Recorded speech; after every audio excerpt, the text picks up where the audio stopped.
Space, humanity's last horizon. These are the records and expeditions of the Federation starship Lovelace. Assigned an ongoing galactic charter, the intrepid crew of the Lovelace explores the excitement of strange new worlds, encounters new life forms and new civilizations, and ultimately seeks to boldly go where no one has gone before.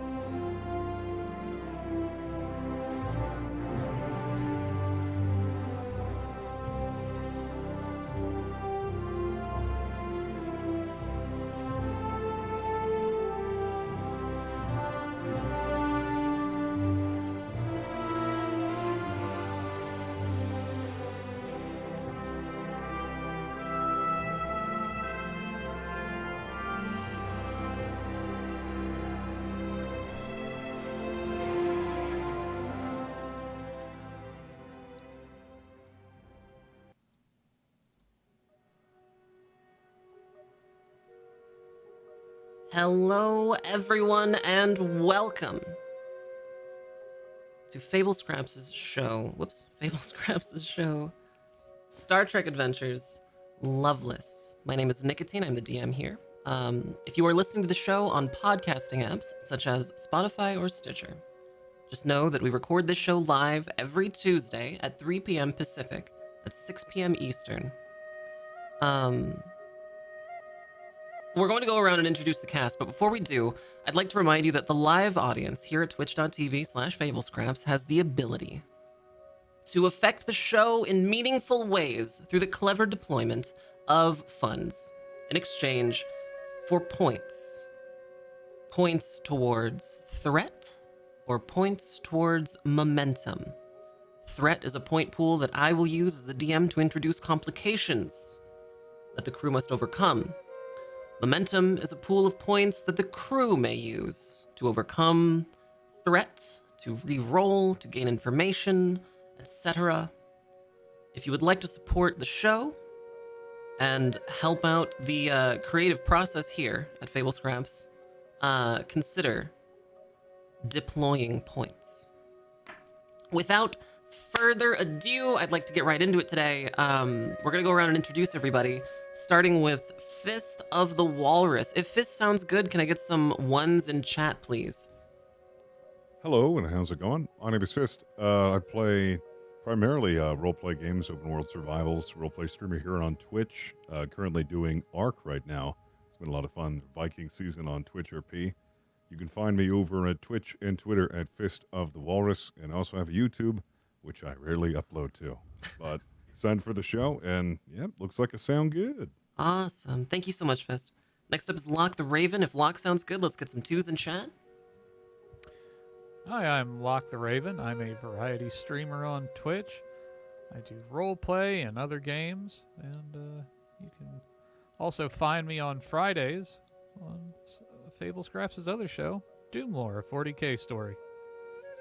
You can also find me on Twitch and Twitter at Locke the Raven, spelled like it sounds. Awesome. Thank you, Locke. Next up is Aaron Black. If Aaron sounds good, let's see some threes in chat. Hi, everybody. My name is Aaron, and I am an author.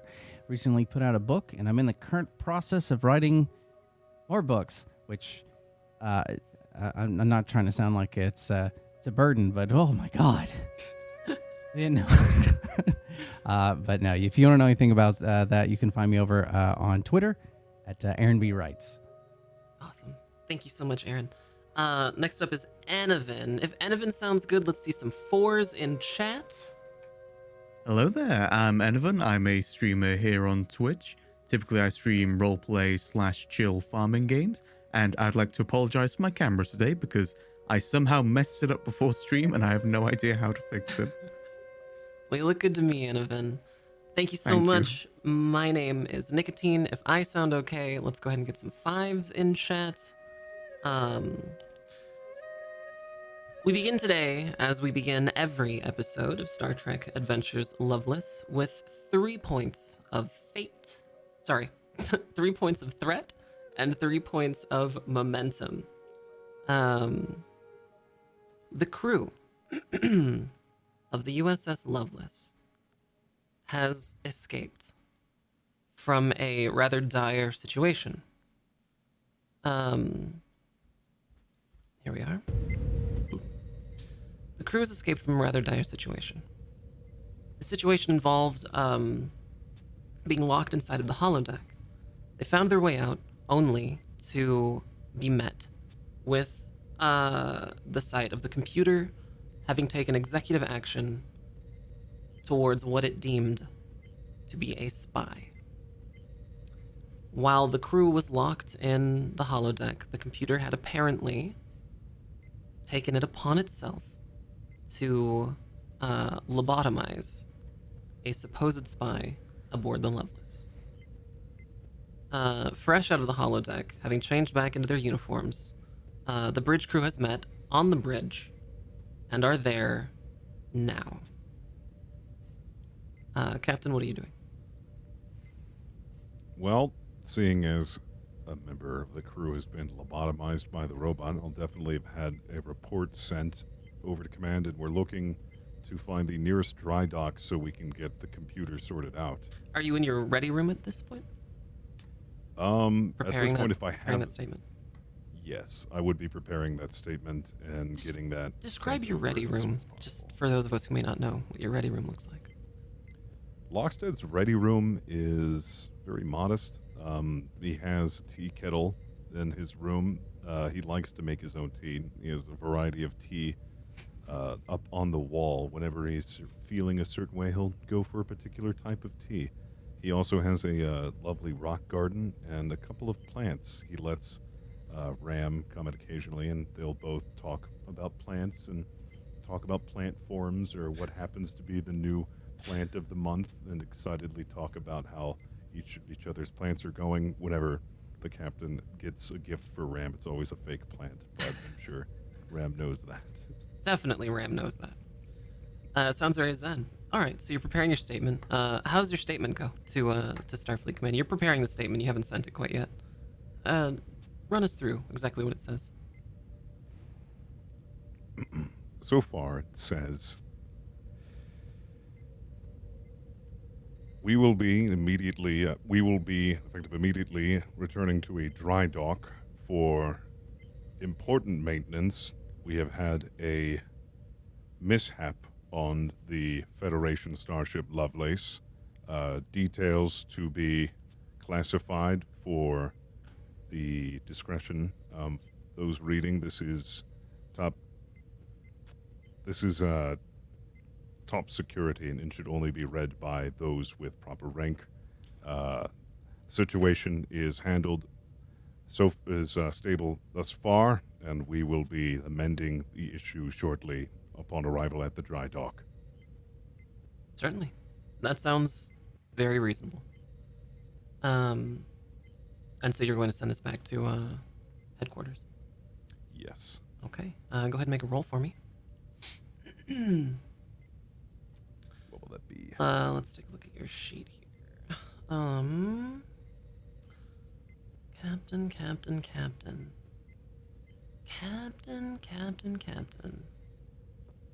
Why don't you make me a control and science roll with a complication of 2. Task roll 2. Mm-hmm. Okay. Ooh. That's a Put a 1 knock T on and it. a 0. You attempt to send this communication the way you would normally make a subspace communication. But the method that you use to do this effectively erases half of your message. You can watch the message being sent through LCARS to back to headquarters, but they're only getting really about every other word. Oh, this isn't good at all. All right, well, suppose we'll just have to discuss this in person then. All right. Would I happen to know why it's on the fritz? No. Oh. No, you would have no idea. Backing out into the bridge. For those of you unaware, the ready room is directly connected to the bridge of the ship. The ready room is like the captain's office, essentially. Back over onto the bridge, let's have a chat with Chief Security Officer Commander Herrick. Commander Herrick, what are you doing right now?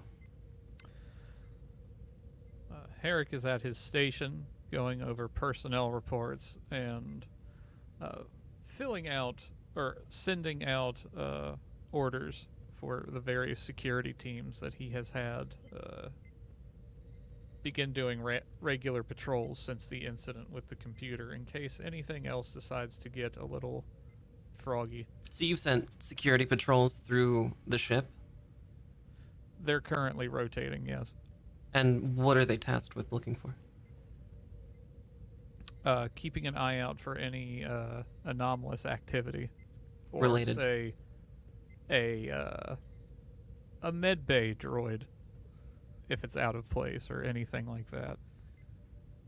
The U.S.S. Lovelace lacks a chief medical officer, and as such, the extremely advanced computer has been given the duties of acting medical officer. However, there is not an emergency hologram medical doctor aboard the U.S.S. Lovelace. It was kind of an expense that Starfleet didn't necessarily want to spend.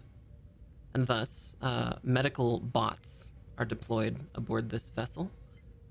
They look rather like trash cans with little mechanical mechadendrites extending from their cylindrical bodies. Various tools and such. So, your security patrols are out looking for any kind of anomalous activity. You want to make me a roll? Sure. Can you roll for me a insight and command roll with a complication of 2?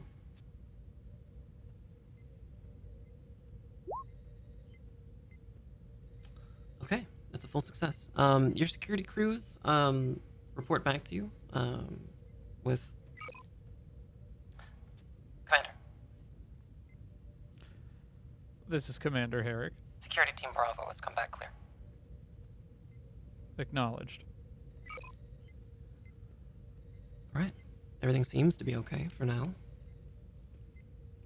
We move now to Lieutenant Commander Belmont, the chief engineer aboard the U.S.S. Lovelace. You're also on the bridge. What are you doing? I'm probably looking through a couple different sets of protocols, computer security protocols, looking for anything out of place. Also in relation to the computer's interaction in medbay. Exactly how much authority and how much they can do without the captain's authorization. So you're researching the extent of what the computer is allowed to do. Certainly. Yeah. And Looking for anything anomalous. what are you using to research this? I'm using the console, the engineering console, Sure. on the bridge to go through it. Okay. Why don't you give me a roll? Let's see an insight and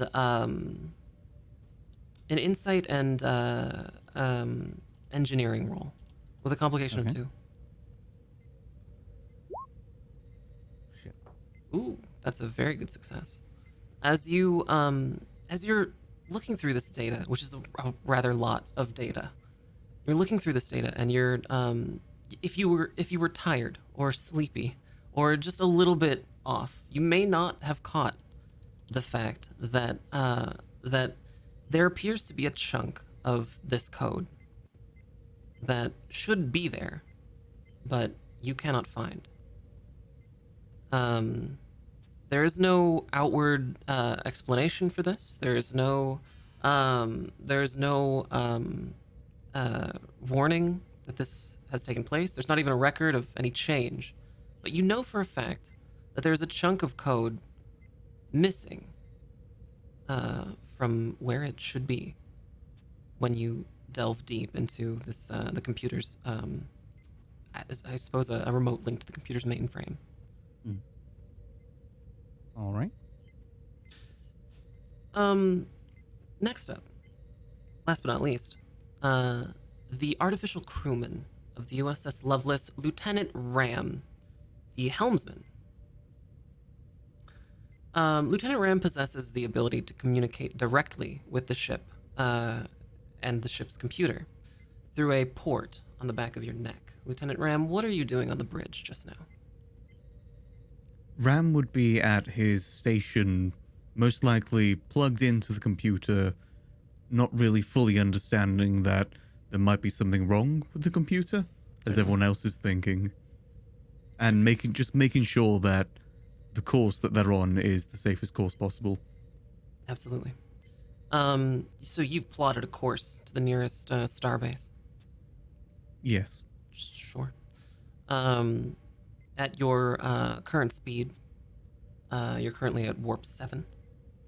At your current speed, you should probably reach the nearest starbase within a day. All right. So, are you attempting to access any kind of information related to the computer at this point? At the moment, probably, maybe like just some little scans, making sure there's like nothing obvious, but no deep scans. Sure. Just almost like surface level scans. Very good. I'll have you make a insight and science roll for me with a complication of 2.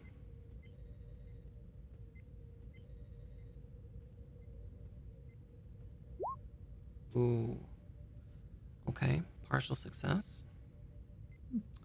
Lieutenant Ram, as you're attempting to scan the computer, you feel something. Your sensors are supposed to approximate the feelings and sensations of the human body, but you cannot quite place this sensation. It is something that is wholly new to you. It is almost as if a cold shiver has found its way down your spine. And there is a sense that something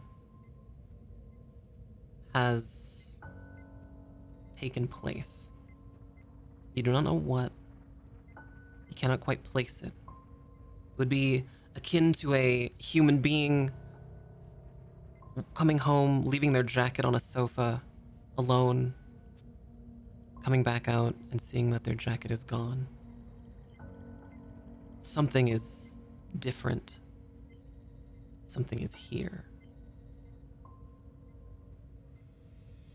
At this moment, the lights in the bridge immediately cut out. The emergency lights do not kick on. The gentle hum of the engine that is normally so apparent is now deafening in its silence, as one point of threat is removed from the board. There are no lights, there are no systems, there is nothing but silence.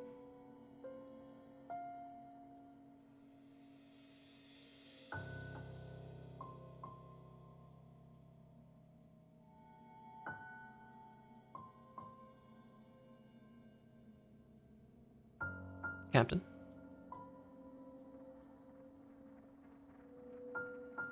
Immediately, I try to hit my comms and see if I can connect to bridge crew. No comms is that? signals are working, I'm afraid. This isn't good. I'll report back to bridge to see if anybody's around. Sure, you walk out the door and you're on the bridge. Well, so the door is also unpowered. You'll have to manually open it. It's rather heavy, so you'll have to prise it open.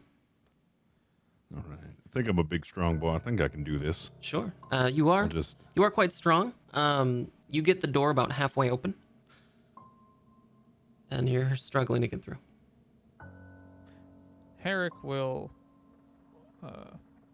having removed his little hand cube thing, come over and assist the captain with getting out of his ready room.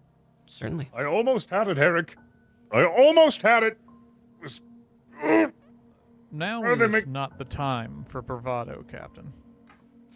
Okay, well, maybe just help me out then, if we're not doing the bravado thing, because this is starting to hurt. Herrick will brace himself on the door Certainly. and push it back. With Herrick's help, the door does open. Quite begrudgingly, the door does open. I loosened that up for you, Herrick. Where do we begin? Were we hit? What's going on? What do you know, Herrick? We do not appear to have suffered any damage that I am aware of, Captain, but shipwide power is out. Where's Although- Belmont? I can't see anything. I'm Herrick I'm will, over. computer. There is no response. Belmont would probably. I imagine there's some emergency light kits somewhere on the bridge, and I should know where they are. So I'm Yeah, absolutely. searching. Yeah, if For anyone those. knows where the security kits are, it's Lieutenant Commander Belmont, who in all likelihood probably put them there. Sure. So you make your way over to the turbo lift, and find yourself a security kit, a emergency kit. These kits generally have some small repair tools, basics, a couple rations, some water, and a flashlight.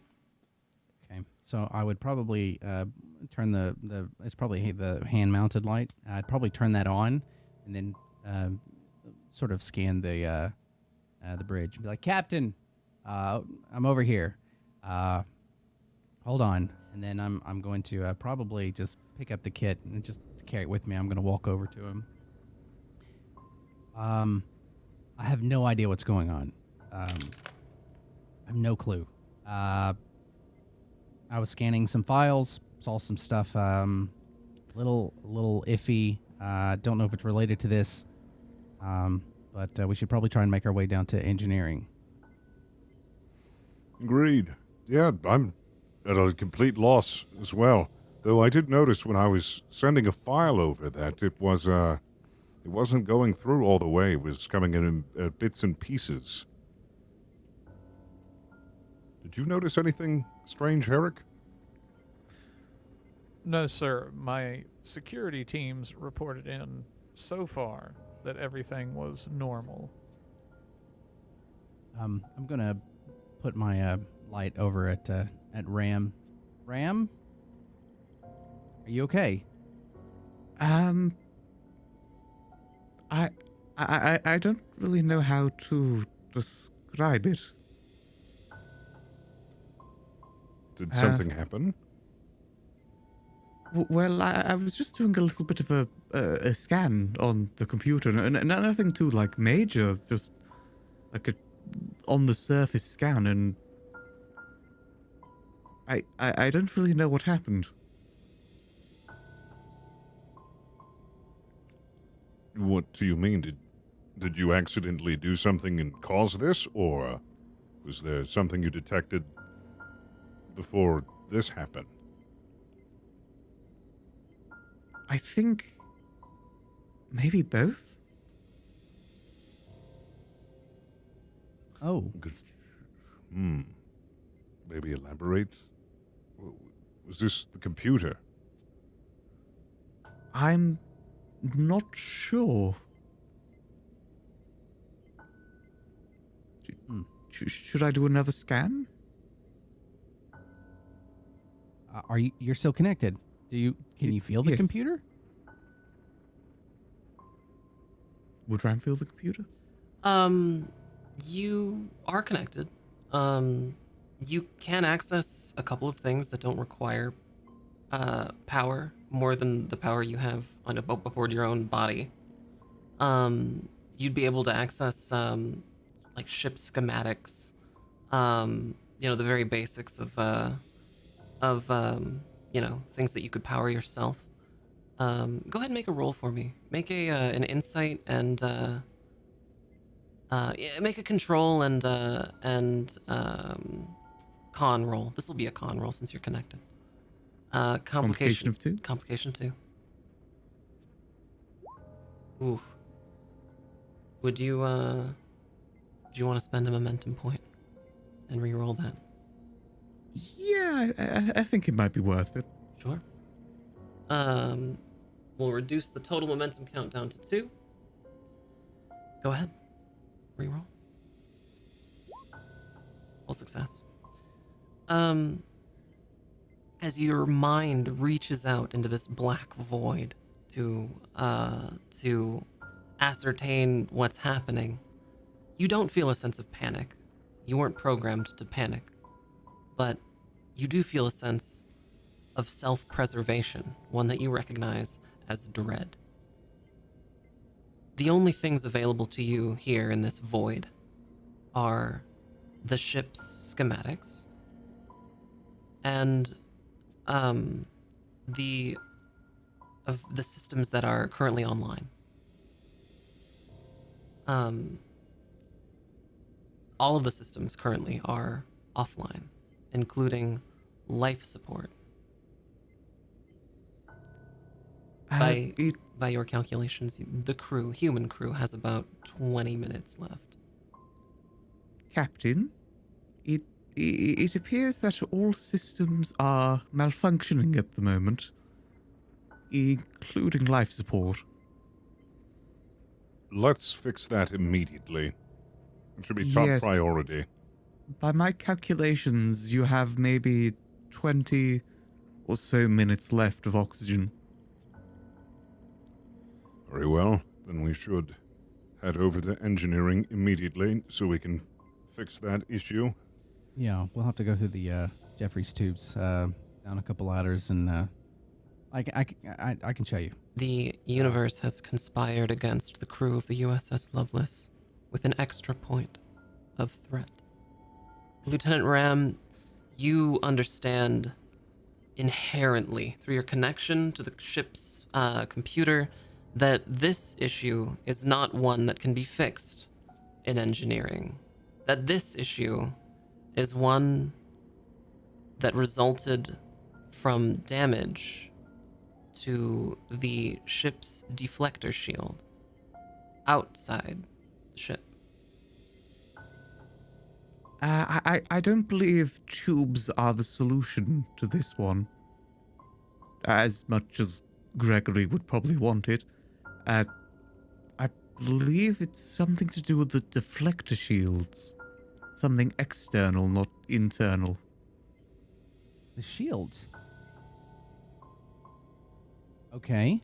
Deflector dish. My mistake. Deflector dish. Deflector dish, sorry. Okay. Ugh. We're gonna have to take a walk outside. Well, we shouldn't waste any time. Let's get suited up and then set to the task.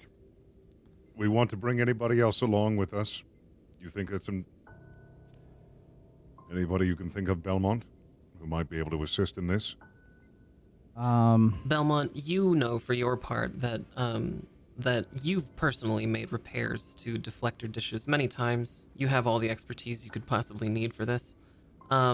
It is a large air surface area, and ascertaining any kind of issue with it would take a crew, but you expect that the bridge crew is more than capable of handling it. The issue of getting everyone out to the deflector dish, you know for a fact would take too long to walk. That you could potentially use the shuttle pods if they're still working. Right. Yeah. It would be difficult with the to walk outside with the magnetic boots in the suits. So yeah, if we can get down to the shuttle bay, we're gonna have to do a little bit of work. But if we can get down to the shuttle bay and see if any of the shuttles are functioning, since they should be disconnected from all the other systems, that might be our best bet to at least. But it should just need us. Shouldn't need anybody else. Very well. We'll follow your lead. Let's get there sooner than later. Right. Excellent. So we're all going down to the shuttle bay. Correct. Does anyone want to bring anything specific? I would probably have some type of engineering kit. I'm not sure if I'd have time.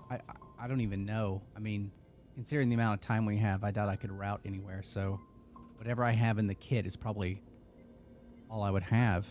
Certainly. Until we get to the shuttle. Yeah. The shuttle pods are packed for their part with exosuits. You know this. So as you all make your way to the shuttle bay, you are forced to do so through the darkened halls of the U.S.S. Lovelace. There are no emergency lights. It is, for all intents and purposes, a tomb. Silent and open. You force your way through the doors, climbing ladders to get to the other floors, and make your way all the way down to the shuttle bay. As you enter the large, cavernous shuttle bay, having prized the door open, you walk in, and the room is large, echoing, and you notice that instead of the normal shields that protect the level of oxygen inside the shuttle bay from the cold void of space, there are now blast doors, having apparently been triggered during an emergency to ensure that oxygen isn't lost at too fast a rate.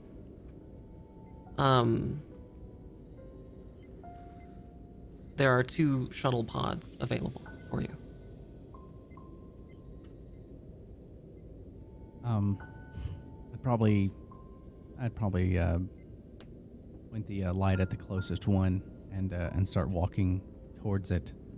Sure. And then I imagine going around back, finding a panel to open to try and to just see if it'll open with just the panel. Certainly. Would anyone like to assist? I have 1 science. I'm not sure if I should. What's this button? And it just takes off. Oh no! Out of toner. Actually, if I do need assistance, if I'm having an issue, I'd probably call Ram over and be like, Okay, Ram, yeah. can you come here? Sure. Give me a hand. Sure. Ram isn't much better in science, but yes. So when you 2 assist each other, I'll have you both roll for this, and we'll just take whoever gets the highest roll. Okay. Go ahead and make me, both of you, a control and engineering roll.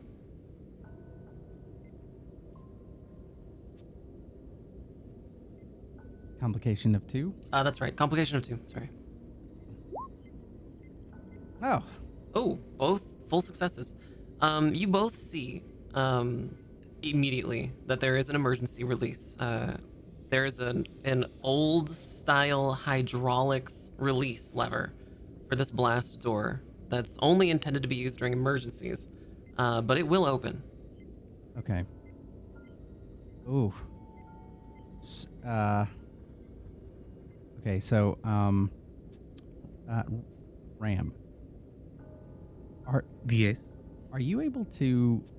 So if we open this is going to depressurize the blast doors, right? In theory, yeah. If you open the doors, all the oxygen will get blown out. Ram, can you? I don't even know if you'd have enough strength to hold on, even as you, if that happened.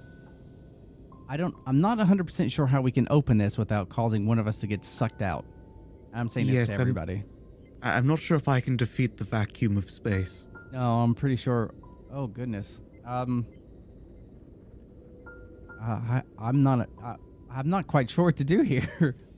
Other than You are aware as an engineer of certain security measures in place.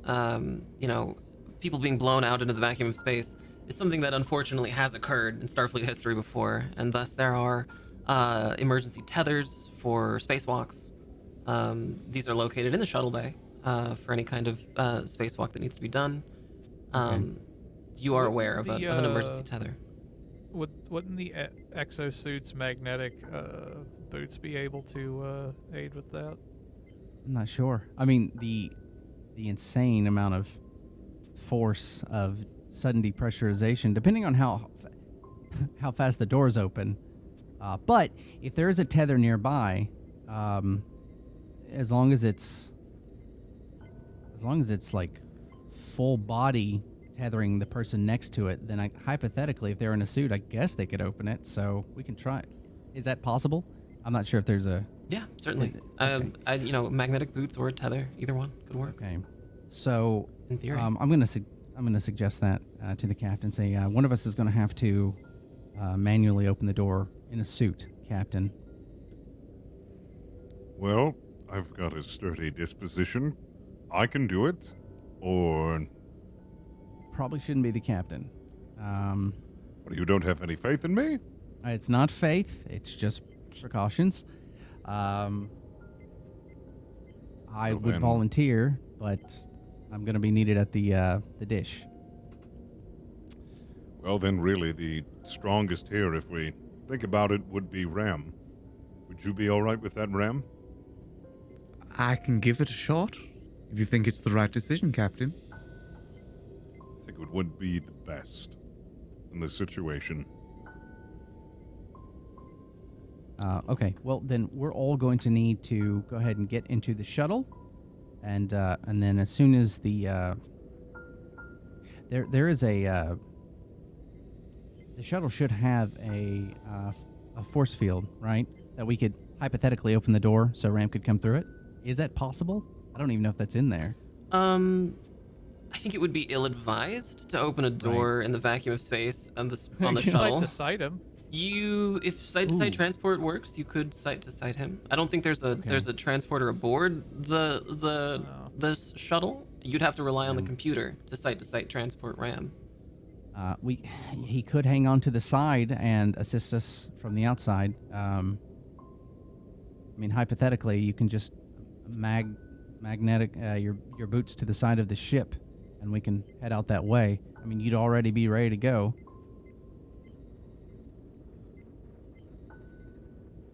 If you want to, Ram. I don't want to. If you believe that it would help, then I am willing to do whatever to help the crew. Well, I mean, once this is depressurized, and once you are like connected to the ship, it really shouldn't. There's not going to be enough force to really cause too much of an issue. So yeah, you could hypothetically hang on while we go over to the dish. May as well give it a shot. Okay. Very well. Ram's unique physiology does not require a exosuit. You do not, in fact, breathe oxygen, being a wholly artificial life form. Do you wear an exosuit anyway? To fit in, yes. Well, actually, I do have a question. Are your feet magnetic too? Because otherwise, you'd need the boots. For this, you suspect, Ram, that there wouldn't necessarily, even if your feet were magnetic, there probably wouldn't be enough surface area aboard your feet in order to link you to the ground and, like, prevent you from being blown out into space. But you don't suspect that your feet are magnetic, no.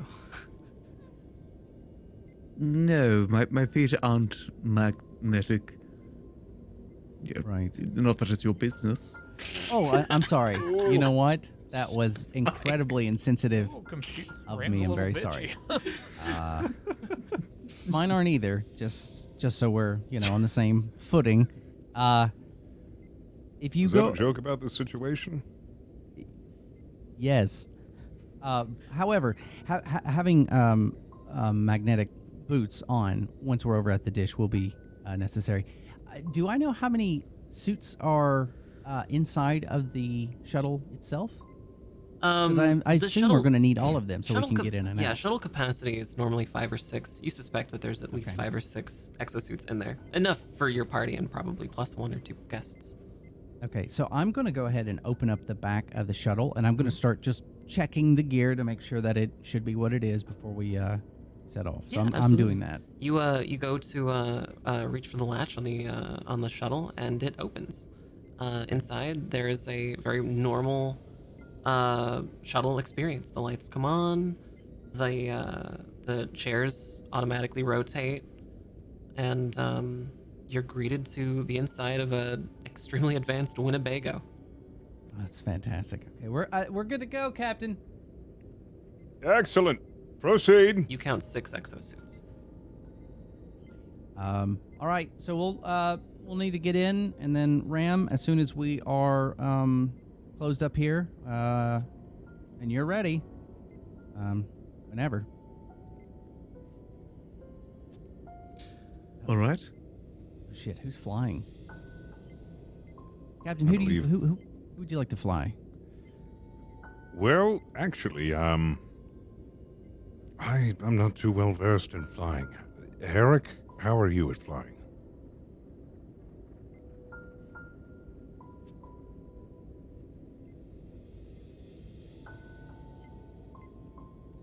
Eric just shakes his head.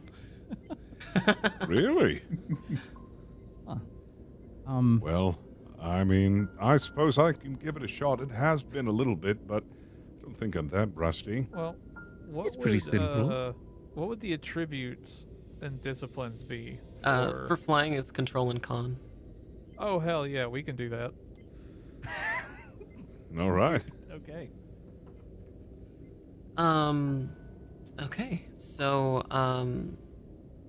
why don't you run the plan one more time, Lieutenant Commander Belmont? How does this plan work? Explain to the crew how this is going to work. All right, so what we're going to do is Ram is going to go ahead and open up the latch once that we have the back of this shuttlecraft closed. As soon as that happens, he's going to come over and attach himself to the shuttlecraft. We're going to fly to the deflector dish in the front, and I guess we're going to have to start doing some scans. Since Ram said there is an issue, the issue is coming from there, we're going to have to start looking for anything anomalous. Maybe we've hit something. I'm not sure, but that's what we're going to do. We're going to get out there and take a look. Everyone's in agreement? Yep. Okay. Sounds Proceed good with to me. that plan. Ram, your Okay. internal clock shows that the crew has about 10 minutes of oxygen left. And we better do it fast. Right. Okay. Well, Well, it'll be a quick job. Commander Herrick, if you'd like to go ahead and yeah. After getting into his exosuit, because one only knows, Herrick will sit down in the piloting chair and begin to get the shuttle warmed up. Certainly. The process is fairly straightforward. Shuttles are not nearly as complex as the helm of the U.S.S. Lovelace, and you've done this kind of thing before. The ship engines were to life. Both starboard and port engines are functioning at nominal levels, and you know that this means you're ready to take off, should you choose to decide to do so. The shuttle is prepared to be underway, Captain. Very well. Everyone ready? Aye. And then proceed. So Ram, you're wearing your exosuit and your booties, your magnetic boots. Okay. So, Ram, you walk over to the access panel in the cavernous dark of the shuttle bay. The only lights in this room are the illumination of the headlights and the exhaust of the engines, the plasma exhaust of the engines from the shuttle, which is active.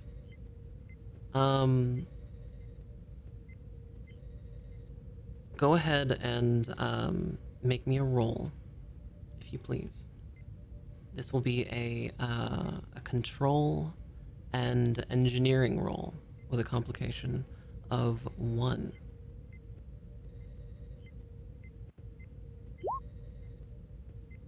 Okay, partial success.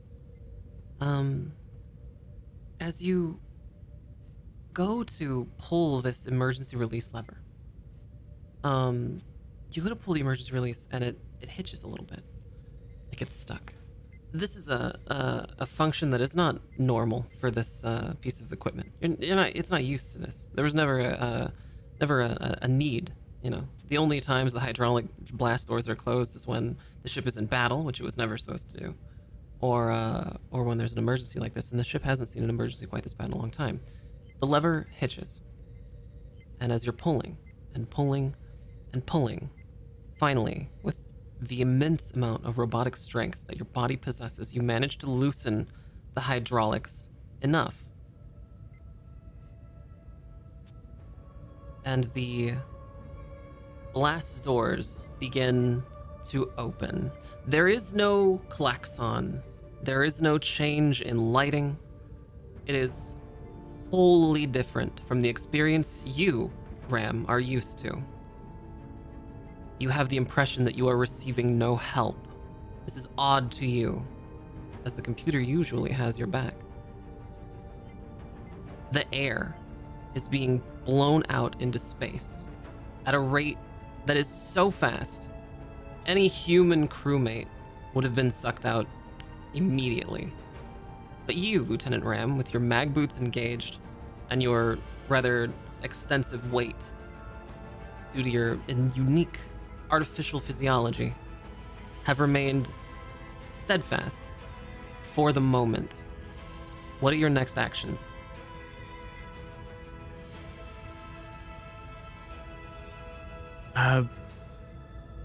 Try and get back to the ship. Right? Certainly. I don't think I want to go into space anytime soon. The ship has managed to drop itself out of warp, rather near a star system, and a huge amount of light is pouring through the shuttle bay doors. Not close enough to a star to prove extraordinarily dangerous, but enough to bathe the entire darkness of this cargo hold, this shuttle bay, in bright luminescence. It is white and glaring and a little bit warm. Your mag boots are slipping. Go ahead and make me a daring and I'll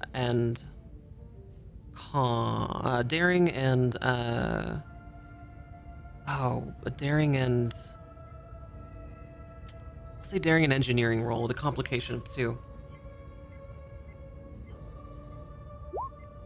Oh no. Lieutenant Ram, your mag boots are slipping. You do not possess the capacity for panic, but if you did, now would be the time. Your crewmates, for their part, are stuck inside of Shuttle 1, and are helpless to the sight of you, Lieutenant Ram, being sucked out of the ever-expanding doors. How far away from the ship am I at this point? You are still slipping through the doors. You're hanging on, but it's unfortunately not quite enough. And your body has slowly begun to drift away from the U.S.S. Lovelace.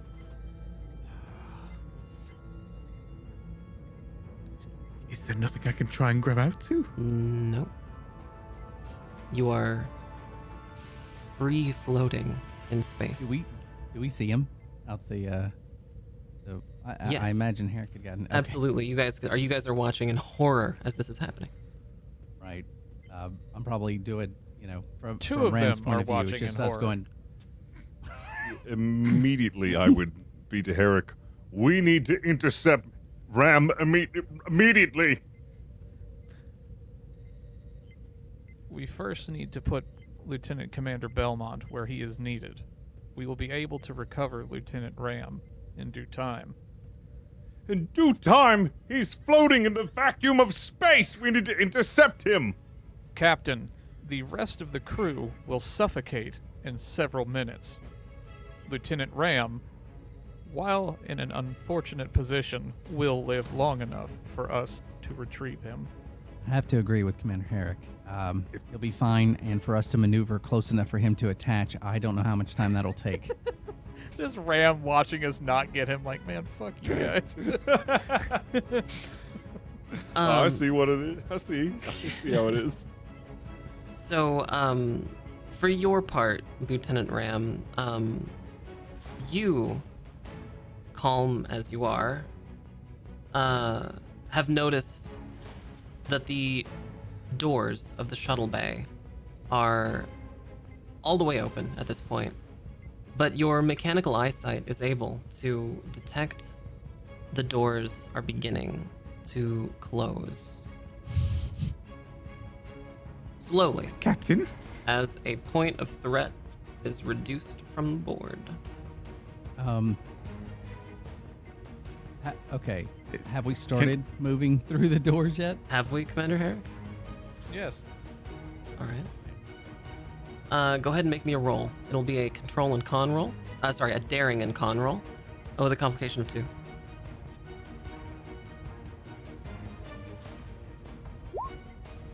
Ooh, that is a critical failure and a partial success. Would you like to re-roll? Yeah, sure, why not? Okay, we'll take 1 momentum off of the board, down to 1 momentum and 2 threat. It is a full success. Commander Herrick, the ship, the shuttle, although new to you, is still functioning at nominal capacity. You're able to pilot this vessel through a large set of closing blast doors. And although it's unable to accelerate at a speed that you would find optimal, you manage, barely, by a factor of tiny few inches, you manage to get through the blast doors just as they close behind the ship, the shuttle. There is no sound, but you imagine if there were, it would be deafening. You can feel a rumble, and then only the shuttle. You watch as Ram begins to slowly float further and further away, and the ship is yours, Commander Herrick.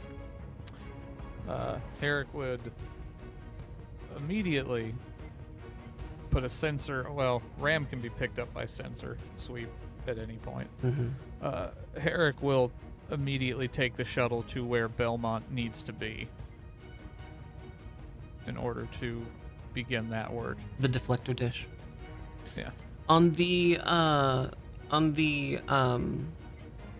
Lieutenant Commander Belmont, given your expertise in ship design, Does the shuttle have a tractor beam?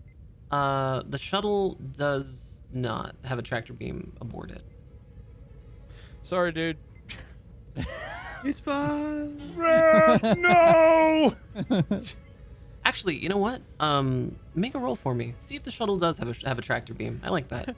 No, it just might. See if it does. See if it Did does. Gregory install it? I'm just wondering. Potentially.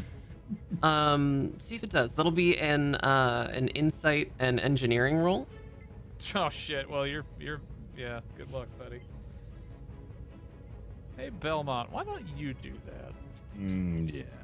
I'm looking at my stats. They're not. If gonna be you pretty. ask, I will. Absolutely. I will I'll roll to see if we have one. Is that okay? Yeah, absolutely. But you have to do it under orders. Yeah. Or you come up with the idea yourself. I wouldn't. I don't think. I think my mind is Belmont's focused just like, on the "Man, there goes deflector Ram. See ya." dish. Yeah, nothing against Ren, but in my head, I'm like, yeah, he's fine. It's not like he's gonna get sucked into the sun. He'd have to. I mean, it would Yeah, be Lieutenant Commander Belmont has run through centuries. all of the things related to how Ram could possibly perish in this, and also He's fine. everything about the deflector Yeah. dish, and you're concerned only with the deflector dish. Yeah, Yeah, no, Herrick's just gonna go to the deflector dish. We'll pick up Ram. I'm so sorry. You guys might have a tractor beam, and you're just gonna go straight to the deflector dish. Well, Ram's not going to die. The rest of the crew does need oxygen, and Yeah, yeah, not he'll till he be gets fine. back. But I will. Captain The is captain beside is himself. concerned. So, Captain, would it come to you? He would be beside himself, but as soon as he realizes that, yes, also the rest of the crew will die if we don't do this, So sorry, I think it's like he feels horrible, but we need to We go. can get him in a minute. He'll be fine. In the arms of an angel. I feel. You I just feel. Yeah, got then you're gonna have to pipe deal in with some another Enya problem. for him. He'll be all right. Ram, for Wait you. a minute. Wait a minute. These suits have We can kill him. gas. They have gas on them. They have maneuverability. Oh yeah, he can Jets. use his oxygen to blast his way back. Yeah. That is true. Sorry to meta, but No, that's not meta. You're the chief engineer. You would know this. so You would know this. So Yeah, all of the so- spacesuits contain something called a reaction control system, or RCS, and it's gas. It is exactly that. It is gas that is ejected from certain ports on different sides of a space vessel telling in me. order to maneuver and it. I would know. I would know that Ram knows. Ram is absolutely aware. Ram, for your And- part, you are able to make a roll for me to be able to communicate via shortwave radio signal to the shuttle. To Beeble. If you want to make a roll for me, it'll be an insight and engineering roll, or an insight and science roll for you, with a complication of 2. Full success, Ram. You are in extreme concentration, and the inner workings of your unique physiology are working at their full capacity. Eventually, you unlock a string of security measures that allow you and your body to communicate directly with the ship's shuttle. You do not use your mouth for this. If you were inside of the Lovelace, it would be extremely disconcerting to hear your voice coming through speakers somewhere, but you are able to communicate with the shuttle in this way. But I don't actually speak. It's just like brainwave towards it. Essentially, yeah, you are able to Think really hard. able to form words, but You have an internal speaker. It's not like you need to move your mouth. Yeah, but if you were projecting some sort of like wave into the computer to function, is this sort of like listening to? I don't know if you ever seen those little things with little tones on them, like bing, boom, boom. Are we gonna hear his The- voice like that? The Hey, tone. how's it going? Is that what it's gonna be like? Why did you make him sound like Stephen Hawking? Yeah, it kind of sounds like this instead. Yes. Is that what we Yes. hear? Say fight, fight, fight. Slowly. Fight, fight, fight. Captain, Who said that? Oh god, I'm being Captain, haunted can already. you read me? I'm sorry. Can it please be coming up as teletext on the console? actually, because this method of communication is so incredibly different than what you're used to, Ram, you're still managing to you're barely managing words, and the voice that's coming through the speaker is not recognizable to your crew, which is perfect. And a running caption system is appearing on the HUD of the shuttle. Closed Sing caption. ravioli over and over again. Can you read me? Oh, Oh, don't tell me this is on the fritz as well. no. Ram? Yeah, That can't be Okay. Ram. Yes. We okay. We've got communication. Ram, is your suit pressurized with air? Did you pressurize it? You did, Ram. Yeah, I'd assume, considering he wants to be human, you would have, like, that would have been the thing to do. He's like, I have to do this. Okay. What a nerd. Ram, you have a maneuverability jets. However, I imagine you're moving at a pretty quick pace. You might be able to counteract a large part of that by calculating where you need to rip your suit to release all of the oxygen. Can you do that? Ram, for your part, you understand that there are controls on the exosuits that just allow for RCS, like a joystick and buttons. As the exosuit that you're wearing is equipped with RCS, you won't need to rip anything. You can literally just use the buttons. Will it stop him? Oh, I just assumed he would just just going so fast he'd have to kill all the into Michael gas to Jackson? stop himself. Do He you was definitely. do you rip the suit or do you use the buttons, Ram? Do you follow orders or do you use the Well, here's buttons? the thing. They should be two different systems. There should be the gas system for his breathing, and then the air system, which should be a compressed air. Absolutely, yeah. They are two different systems. So I'm just trying to Chief get him to Engineer stop from. Belmont just rip the suit. Well, no, I'm just saying. I'm just trying to get him to stop quickly, and then he can, just so he's not using all of his gas to stop his momentum before going forward again. Sure. I'll leave it up to you. For your part, Ram, Lovelace is getting smaller and smaller. Oh no. I have no time to wait. I will let you rip. You can let him rip. Just my aim at the Hey, nearest like- star base and just make your way there. Imagine that. Just minding your own business. You hear a splat on the window and it's just Ram. Yeah. Well, okay. So, Ram would be able to calculate that, right? Because I'm definitely Belmont is relying on Ram making the Yeah. calculations on He's a how computer. to stop the directive. Absolutely. That won't even be a roll for Ram. Ram would know how to do that. Okay. Can we see this at all, or? Yeah, certainly. Your ship is like- your ship is just outside the blast doors. You're still sort of facing the direction that Ram is currently traveling. Okay. You could see him. He's just very small. You could magnify on the ship's HUD. Oh. Yeah, I imagine we would have done that. Yeah. Just watching him. Okay. So would I be aiming for the shuttle or would I be aiming for Lovelace? That's up to you. You know where the deflector dish is too. You could go there. Be a little trickier, I think. Probably. Yeah, I'm gonna try and get to the dish. Oh shit. Gonna try and go Saves straight time. for the dish. Oh. Yeah, Mad going there lad. anyway. All right. No time to waste. Sure. Okay. Go So- oh, So you you use the RCS, you engage it to head over towards the dish. I'm gonna have you make a roll for the dish because it's a little bit further away.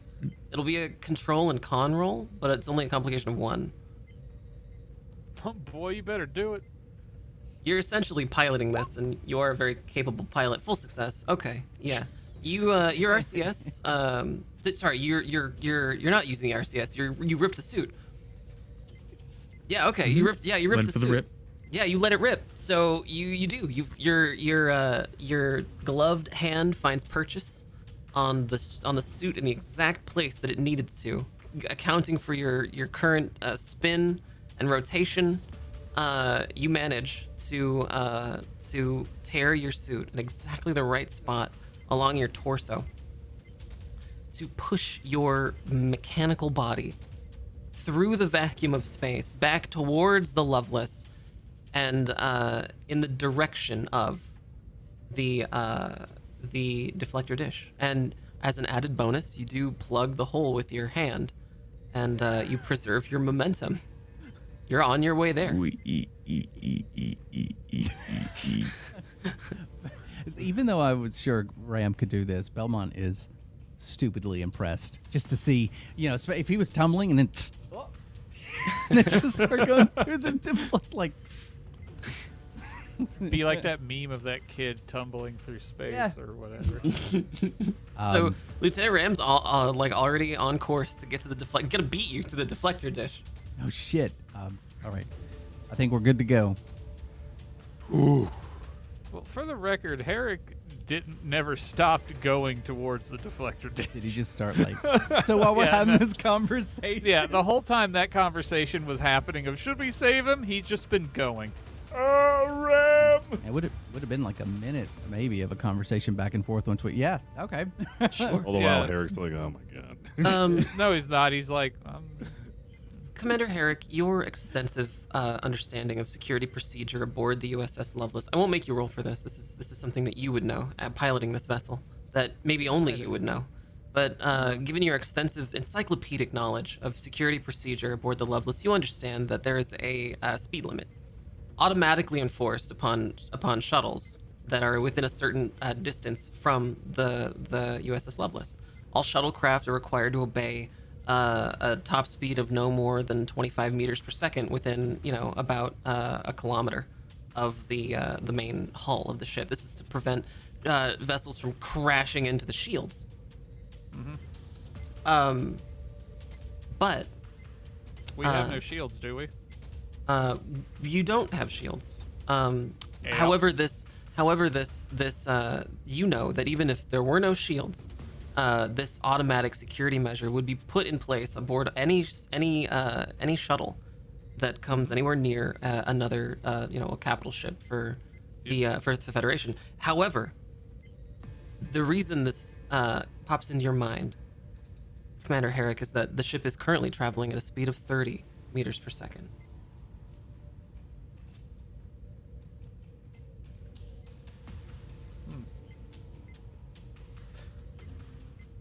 Oh wait, no. That would that would make sense, because if the ship is completely dark, then the shuttle's computer wouldn't register it as being anything. It would just be an anomalous mass next to it, wouldn't it? You don't know.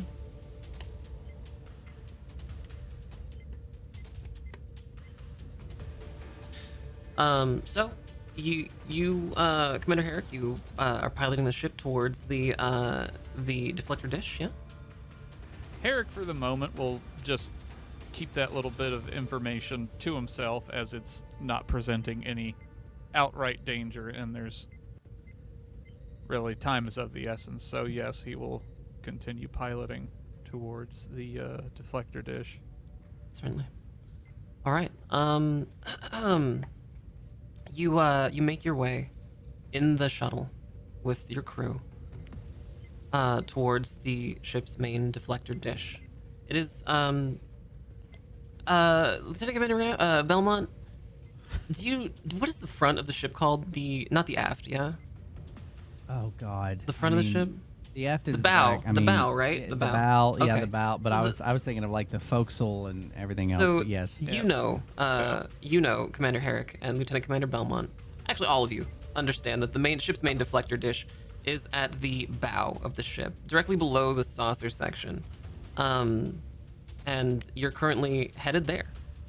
It's around a little corner.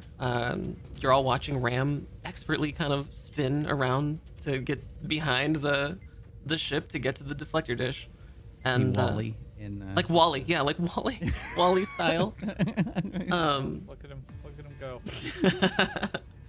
And you're all there at the ship's deflector dish.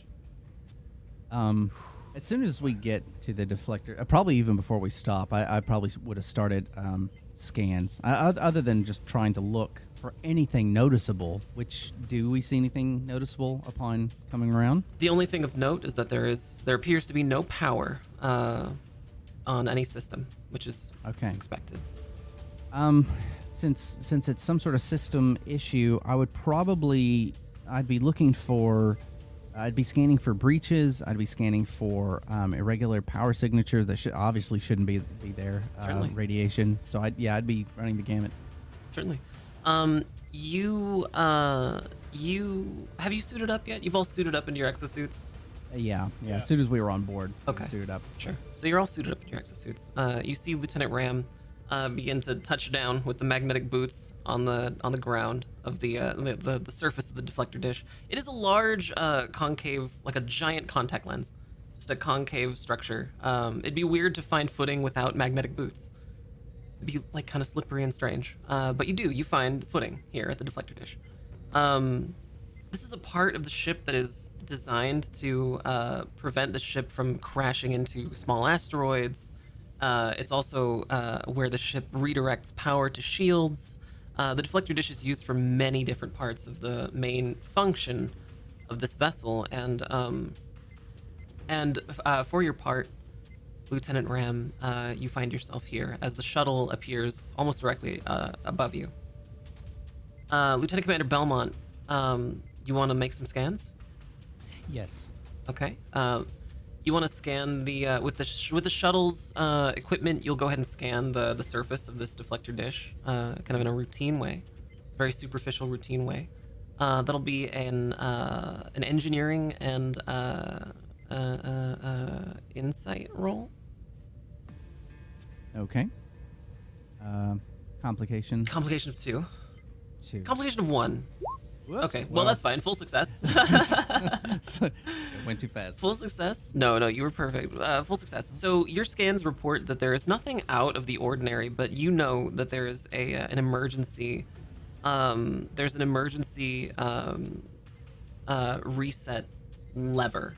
It's a large manual lever designed to cut power from the main relay to the deflector dish and then bring that power back online if there's any kind of maintenance or problem with the deflector dish. Somebody Like can towards walk the out center, yeah. and then cut power with this giant lever and put power back in. So I would relay that to the captain and to Commander Herrick and be like, we need to sort of get close to the center area. There's sort of a power reset switch down there. So it is possible we can get the power going again if we can just land or get as close as possible and then hop over and reset it. Would I know how big is this switch? Is it? I mean, because it's big enough to where you know that it would take at least 2 guys to use a giant lever to pull this lever closed and then push it back up. So yeah, Commander Herrick, I could use your Vulcan strength here, unless Ram can make it to us. Of course. Okay. Sounds simple enough. All right. So you want to land the shuttle, Commander Herrick, in the deflector dish?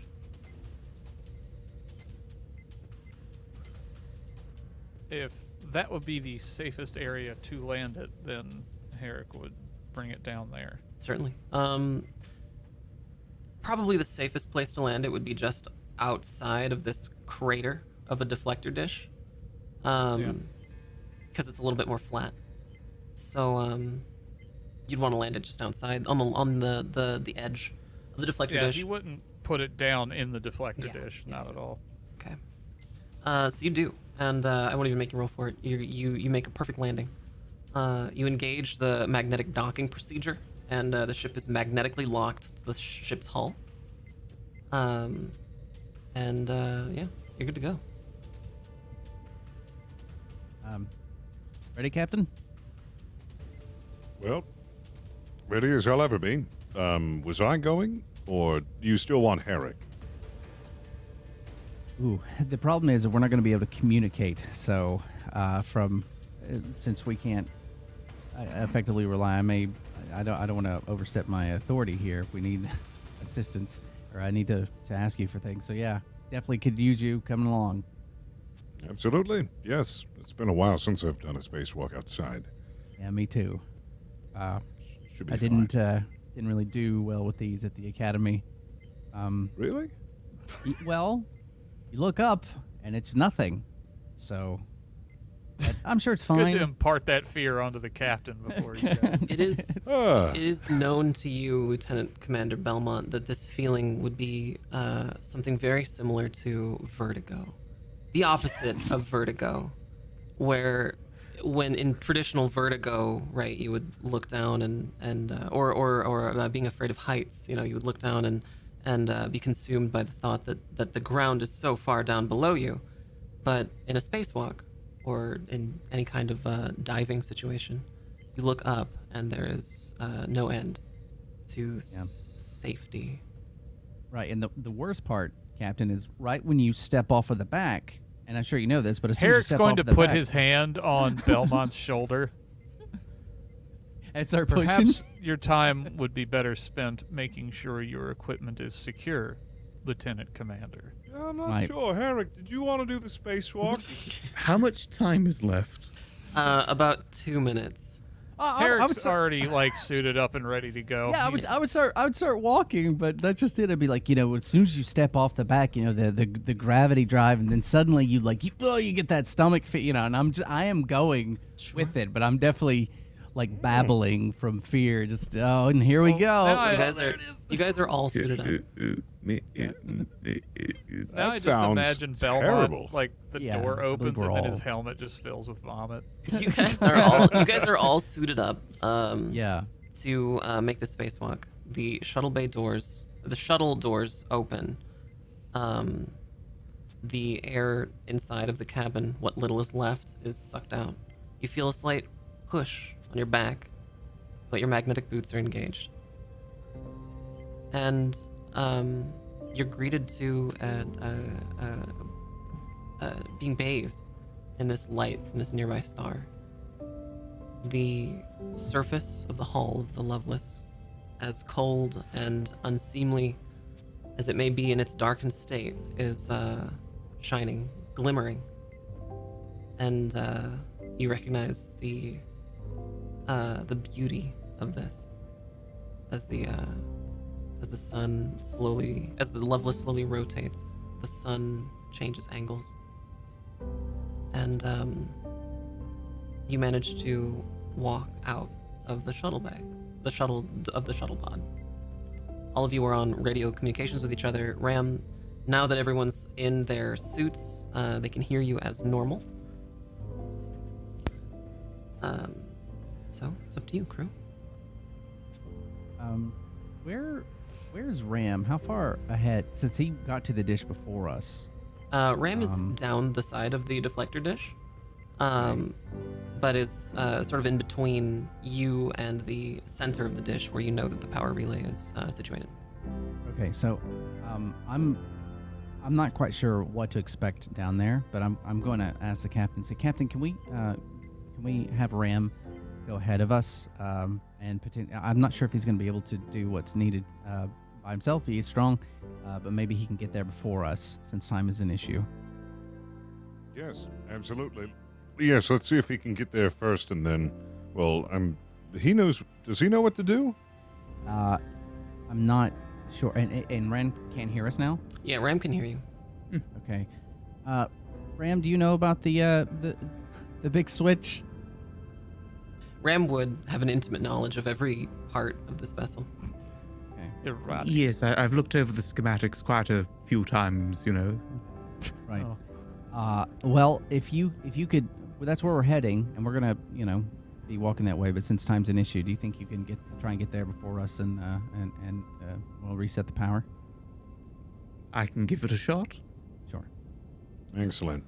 We'll still head on over there just to see if we can find anything else, but getting that done as soon as possible is probably the right move. Okay. Also, I'm not looking up. Yeah, I am looking at my feet as I'm walking. Okay. Yeah. You're all making your way across the lip of the this crater of a deflector dish with your magnetic boots and the lack of gravity. However, your movement towards here seems much more natural than if there were gravity pulling you down to the bottom of this crater. The walk there is uneventful, with the exception of how completely beautiful the outside of this vessel is right now. Ram, of course, beats you there and manages to unlock the access panel that allows access to the lever, the power relay emergency switch.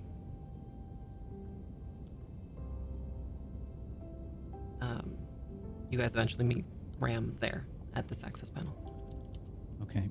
I would probably say, depending on how big this is, I'm going to say we should probably all just go ahead and try and grab hold and pull down all at once. I'm not sure how. I have no idea the last time any maintenance was done out here around. Well, I guess I should, but I don't know the last time this specific lever was actually looked at, except for the last time we were in docks. So I'm not sure what to expect. So we should everyone grab a hold. It is big enough for all of you to grab a hold. And Yeah, and you guys together manage to incredibly slowly and with an extreme amount of effort are able to pull the lever with every ounce of being in you, with all of the force you can muster against your magnetic boots, manage to pull the lever into its off state. Once it passes the halfway point, it sucks itself back down onto the access panel. Captain Lockstead, you almost get caught with it, but you let go in time. And now the only thing left is to bring the power back online by completing that process one more time. So you do. The exact same thing happens. You pull and pull and pull and pull, and together, all four of you, working in harmony, are able to bring that lever all the way to its halfway point. You begin to hear a hum, a pulsing sound Oh no, a barbershop quartet. that you, Lieutenant Commander Belmont, recognize as the engine room. The engines are coming back online. They are one of the first things to come back online after life support, and so you infer that life support is probably restored. okay, Captain, this worked. This is great, but I still don't know why it happened. You can choose to investigate it if you'd like. Yeah, are there... It'll be an So- insight and engineering roll for you with a complication of 1. Okay, yeah, let me do that.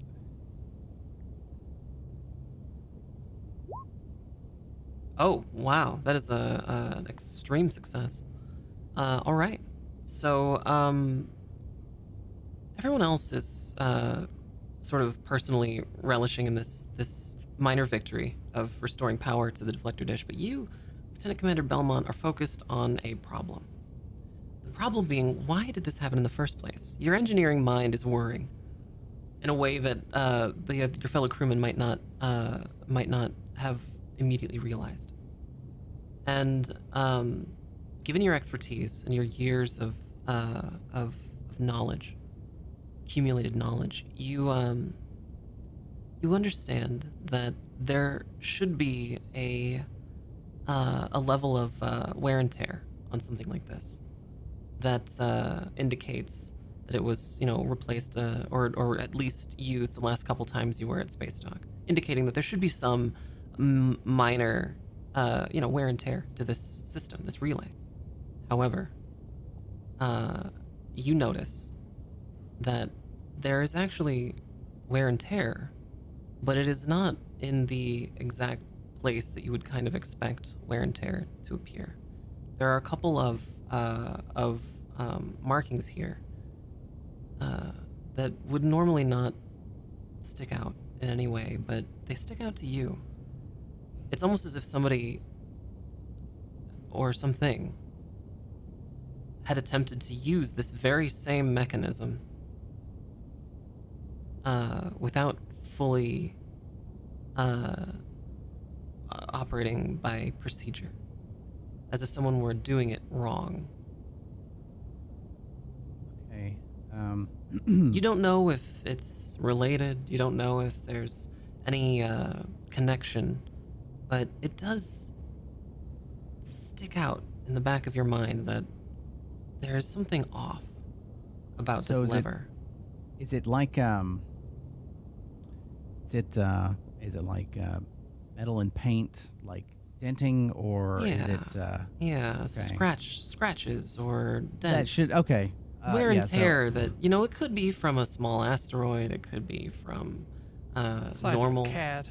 could be from normal operations, but it is in an odd place, and you've never quite seen wear and tear there before. Okay, so I would probably look at the hatch that was covering it to begin with, to see if there's any puncture marks, as if maybe there microasteroids may have punctured and bounced around in there. Shit happens, so I'm looking around. Yeah. Do I see any puncture marks within? You do not. Okay, so at this point, if it caught my attention, I probably would say, Captain, I'm not sure exactly what this means, but this specific area, as everything gets looked over and whenever we're in dry dock, this sort of damage around the switch here, it shouldn't happen. Like, this shouldn't happen. I mean, I'm not sure what has been messing around in this area, but it doesn't make sense. You're suggesting somebody sabotaged this. It's strange because we had to just reset it, which means we had to turn it off, turn it back on. And it was on the on position. So if it was sabotage, it wasn't just flicking it off and leaving it off. Someone was potentially tooling around with this. But again, it's very strange. There shouldn't be this type of damage here. But how did it manifest itself so late, unless there was another way they could have reached this without being outside? Help me understand how this was possible. How something could have gotten to this point and actually affected this? Yes. There are places that you can exit around enter the ship and exit the ship around the dish. So I wouldn't be able to. I couldn't tell you if something came or went from there. Yes, Commander. Herrick's going to try his comm badge while he's listening to all this. The comm badge does not respond. So if something did make its way out here, I'm not quite sure. Other than, I guess it's possible a small craft could have gotten close to the Captain. deflector shield. Yes, Herrick? Communications are still down. It's very odd. Everything should have been reset. Yeah, there's protocols that should have reset. Well, if that's the case, we should get back immediately to see what's wrong. Okay. Yeah, absolutely. Is there an exterior interface that RAM could hook into? I would say on the outside of the deflector dish, probably not. No. Okay. Everyone's getting back into the shuttle? Yeah, I think unless there's... I can't think of anything else we could really glean from this. Okay. Yeah. All right, so everyone's back, walked back to the shuttle. You've opened the doors. You're bringing Ram with you this time, right? I hope so. You going for a spin? I'd hope so this time. Can you give us a push? Ram, you've patched the hole in your suit with the emergency patch that comes equipped with all of the exosuits, and you would like to pilot the ship, I assume, the shuttle. Yeah, Ram would probably pilot it from here. Okay. Okay, so Lieutenant Ram, you close the doors, take off, and expertly wheel around back towards the shuttle bay. As you make your way to the shuttle bay, the shuttle pressurizes again, with a hissing sound, and then becomes the familiar beeps and boops you're used to. And as you get to the shuttle bay doors, nothing happens.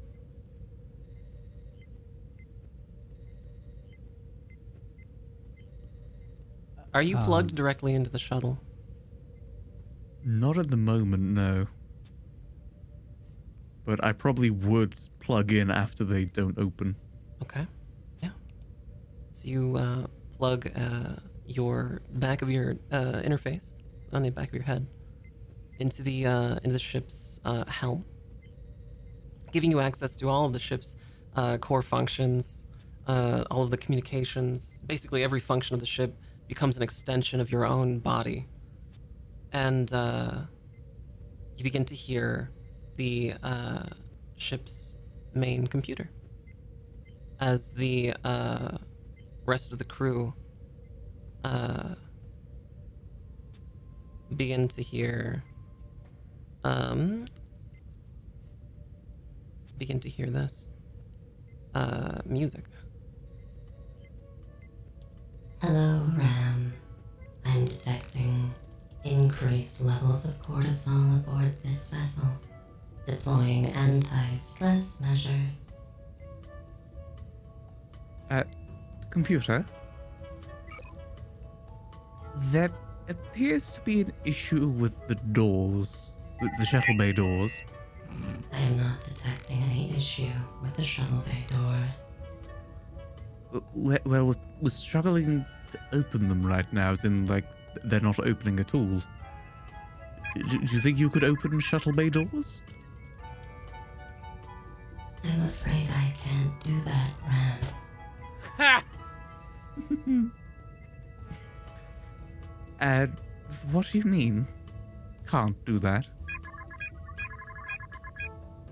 Core functions not identified.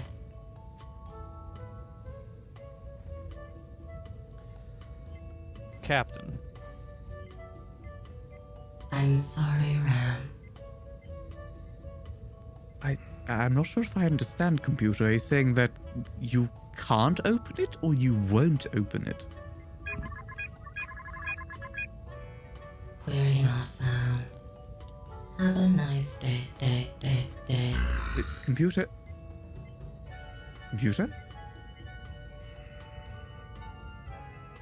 There isn't some sort of hard reset relay on the outside of the ship now, would there be? There's no open door dishes there.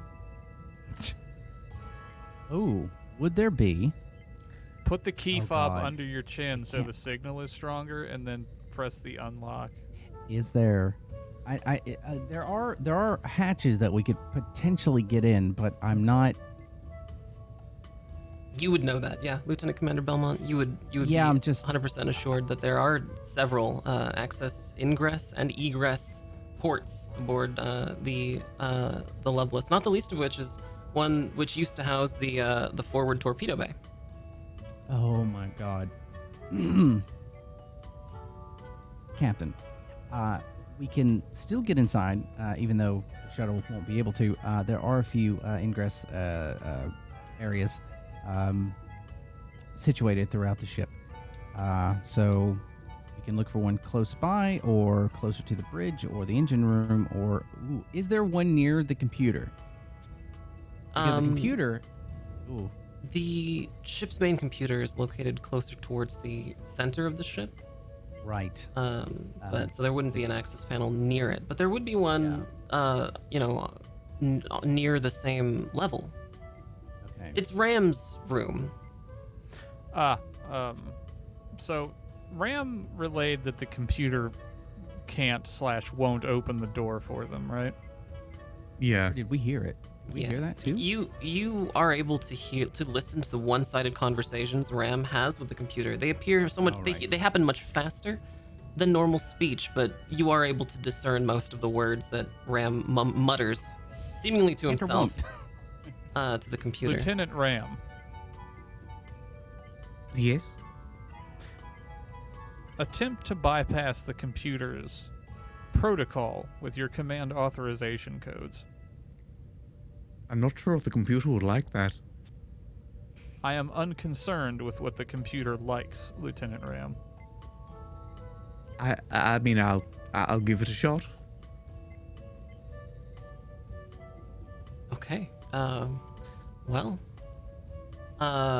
You want to make me a roll, Lieutenant Ram? Go ahead and make me a roll for, it'll be an insight and security roll with a complication of 2 and a task roll of 2. Boom. Oh, full success. Ooh. Wow. That's what the command authorization code's for. Lieutenant Ram, you are silently communicating this extremely long 256-bit communication security code to the shuttle, which is relaying it to the ship's main computer. The ship's main computer does not acknowledge it for several seconds, which is odd. And then the ship's main computer recognizes you. Clearance code recognized.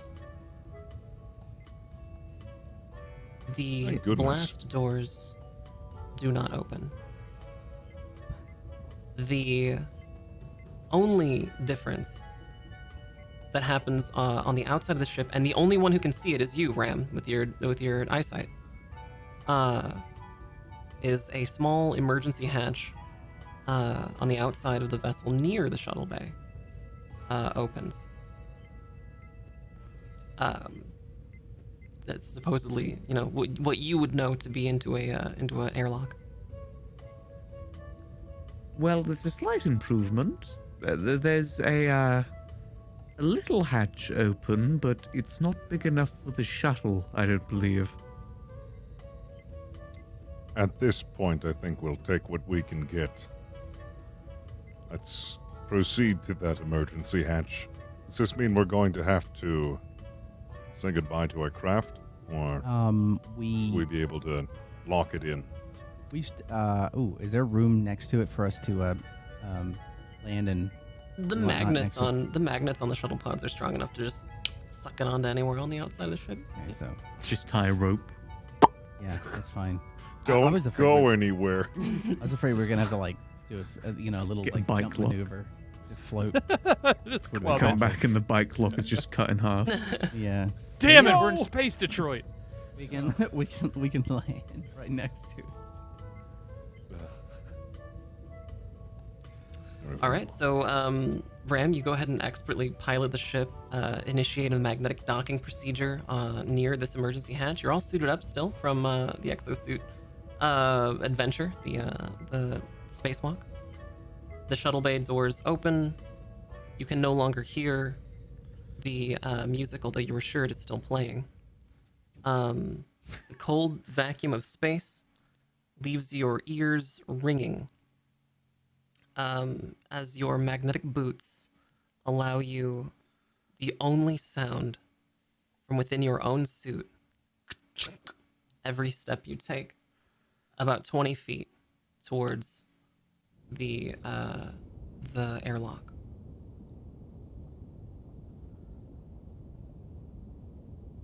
Communications do work between you, by the way. I think during the walk, I'm again babbling since we're outside again, just going, yeah, and you felt that, right? You felt how your stomach just sort of lurched right into, and then you can't even tell what's up and down anymore. And this is really the worst part, just as we're walking. Belmont. Well, and don't throw up, because if you throw up, you'll choke on it. So don't do that. Belmont, Yeah, No, there's no gravity. It'll just get all over. it's like inside your head. suffocation. we you shall can't- discuss the many nuances of spacewalking, perhaps when this is finished. Okay. Oh, Um, this. the crew make their way to the airlock. They walk through into this small room, about the size of a bathroom, and the doors close behind them. The room pressurizes. There's a hiss of air, and they are officially aboard the U.S.S. Lovelace once again. However, the only lighting available to you in this room is coming from the window, the port window, and also and also some running lights, emergency running lights. There's something off about the emergency running lights, but you can't quite place why they appear different. Every one of you feels this. You've seen emergency running lights before, but there's something odd about these ones. They appear to be blinking in a sequence. And it's here that we'll take a very short break. We'll be back very shortly with some more Star Trek adventures. Lovelace here on Fable Scraps. Don't go anywhere. We'll be right back after these messages.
Hello, everyone, and welcome back to Fable Scraps' Star Trek Adventures Lovelace. My name is Nicotine. If you're listening to the show on podcasting apps such as Spotify or Stitcher, know that we record this show live here on twitch.tv/FableScraps every Tuesday at 3 p.m. Pacific. That's 11 a.m. Eastern and 1600 GMT. Wait, no, it's not. That's totally wrong.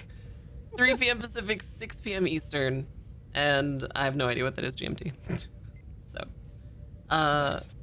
So, without further ado, the crew has just found their way back aboard the U.S.S. Lovelace. Having seemingly restored life support and engine power, they find in the airlock that only emergency lights are working, and the emergency running lights, as they appear on the corners of the ground in these corridors, are blinking in a kind of a strange way, sort of like they're sort of like a wave going outwards from where you are in this hallway, this airlock.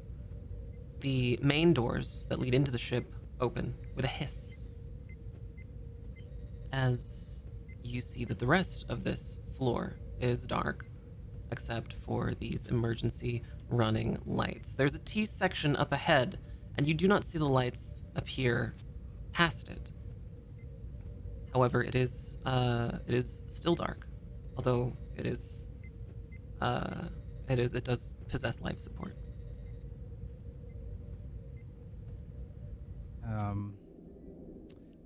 I guess we have a couple options. We could either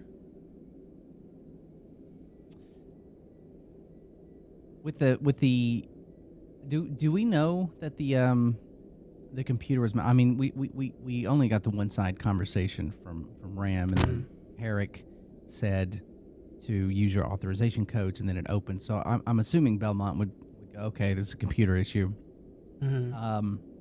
So I would probably say, Captain, we should probably head over to where the computer core is situated, and so I can get a better look at it.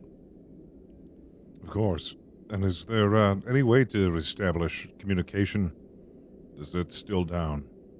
Let me try. Yeah, your comm badges aren't responding. So, from there, I mean, there's a lot of systems that run through there. So I guess hypothetically, I could probably use one of the consoles to at least look into it from there. Yeah. Should start with that. Yes. Okay. Right. Well, this way, and I guess I'll start walking down the corridor towards where I am hoping I know where I'm going. I should know where I'm going. Yeah, it's a little different. Most of you rely on the ship's computer to tell you where to go. There's a built-in, almost like a GPS system for every crew member due to the location sensing of all of the comm badges. If you have a destination in mind, the computer normally will helpfully light the way using large arrows on all of the access terminals along the walls.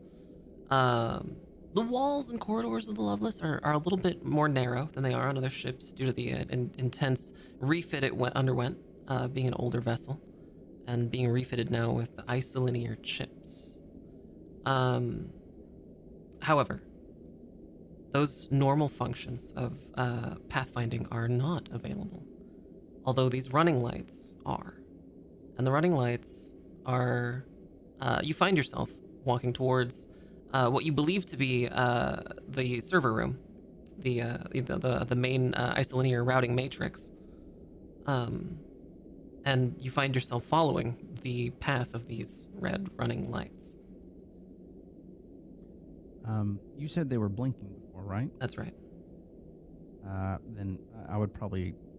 Does anyone see the lights blinking this way? Do you guys, like, any idea? Because as the engineer, I guess that should not be happening. Yeah, as I was about to say, your guess is as good as mine. I don't know. It's interesting. Right.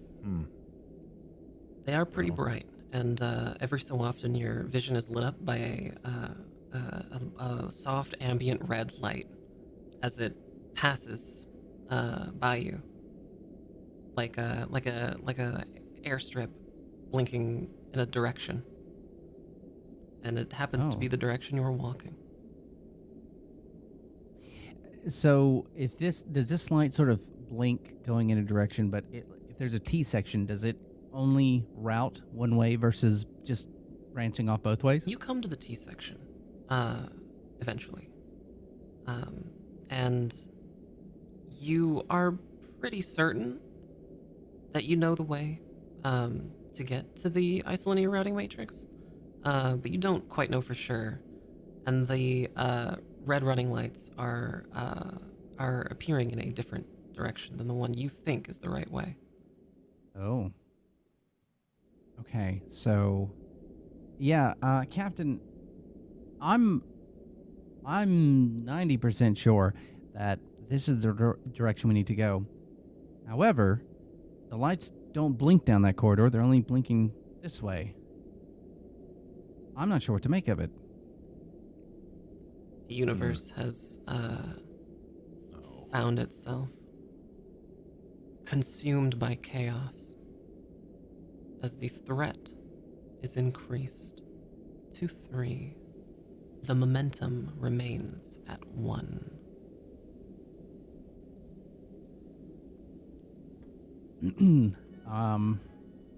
Ooh, actually, Ram.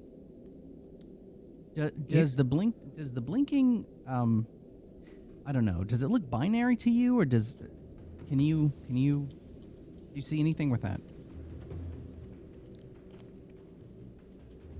Would Ram notice anything? Ram, for your part, you would know the way to get to your room, given that you have an encyclopedic knowledge of the layout of this vessel. And you understand intimately that the running lights are merely pointing a faster route to the ship's server room. Probably one unknown to Belmont. I do believe so. They're not random?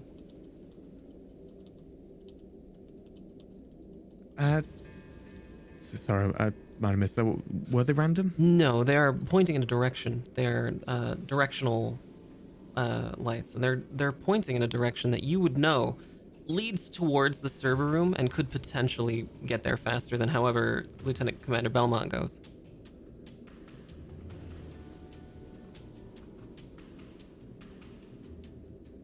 We can make... I do believe this should take us to the server room. This way. Okay. I'm gonna trust your brain over mine. Do you wanna lead then?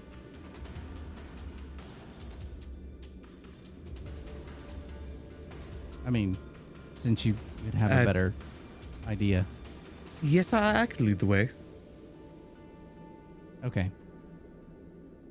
So yeah, I'd probably step back and let Ram walk ahead. Sure. Even though the lights are going that direction, I'm gonna defer a little bit, realizing that he would have a better idea than I would. Certainly.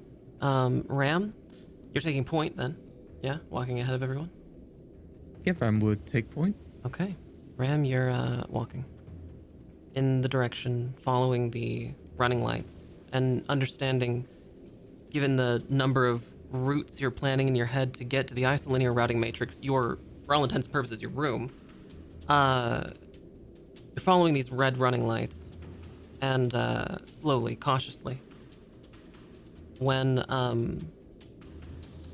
everyone is sort of following behind you, everyone has their flashlights out, and right, you all have flashlights. Yeah, if they're on, I imagine we're still in our suits, so I'd have mine on. Okay. Yeah. Are you all still in your suits? You're all still in your suits. Yeah? Yep. Okay. Yeah. Okay. All right. So, Lieutenant Ram, you are taking point, and you're walking. The magnets on your boots aren't engaged at the moment. The artificial gravity has kicked in, and the magnetic boots would slow you down quite a bit. So I don't imagine any of you are walking with magnets on. No. No. Lieutenant Ram, while you're taking point and you're coming around a corner, you know that the Isolinear routing matrix is just up a single flight of a ladder, a single ladder floor. The access to the ladder is around a corner, and you're walking unaware of a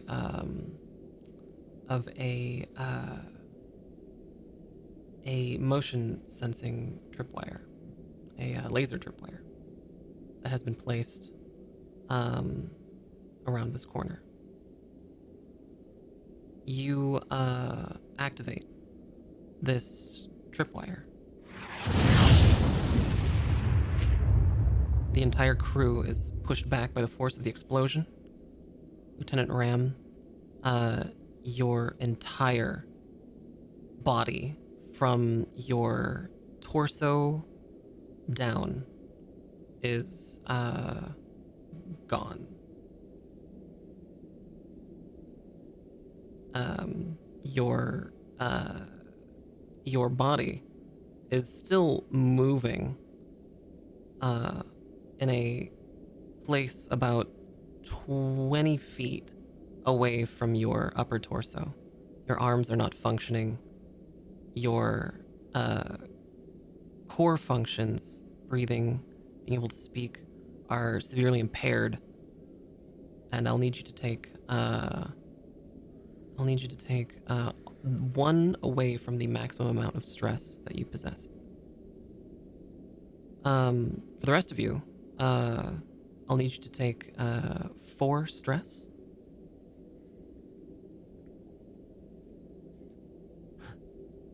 As the ship's main computer kicks in. Intruders detected. Intruders detected. There's a mechanical arm that begins to reach down from the ceiling. Another mechanical arm reaches down from the ceiling with a buzzsaw. It whirs to life. A second buzzsaw whirs to life. A third buzzsaw whirs to life. And they are very close, startlingly close, to your prone forms, Captain Lockstead, Commander Herrick, and Lieutenant Commander Belmont. Lieutenant Ram is nowhere near these implements. Intruders detected.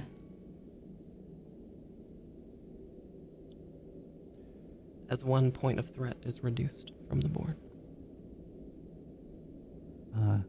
Captain? Can you authorize the... I don't know, can you authorize the... Or, like, can you... I don't know if it's going to listen, but... Talk to it. I don't think at this point it's going to matter. I don't think the computer's going to listen. We're going to have to take matters into our own hands. Identify yourself. After getting his feet, You wouldn't be able to get to your feet. That circular buzzsaw is right above your head. You're still on the ground. Herrick will give his name and then provide his commander credentials, including his command authorization. Okay. Will you go ahead and make me a roll? It'll be a daring and security roll, please.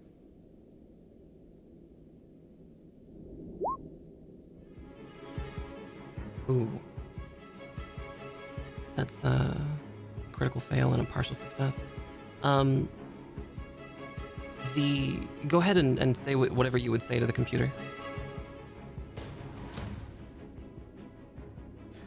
Oh, it would just simply be his name and then the alphanumeric command codes that the commander would have in terms of authorization and override.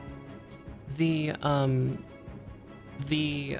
ship's computer with its automated defense system does not advance towards you.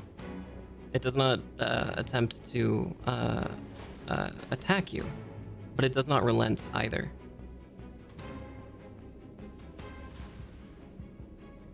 Lieutenant Ram, for your part, you are checking your system functions. Although you are bleeding your system's lubricant quite profusely, you are still able to move your one of your arms. You notice, Ram, that there is an access panel near your location. You could try to drag yourself over to it and connect to the ship's computer.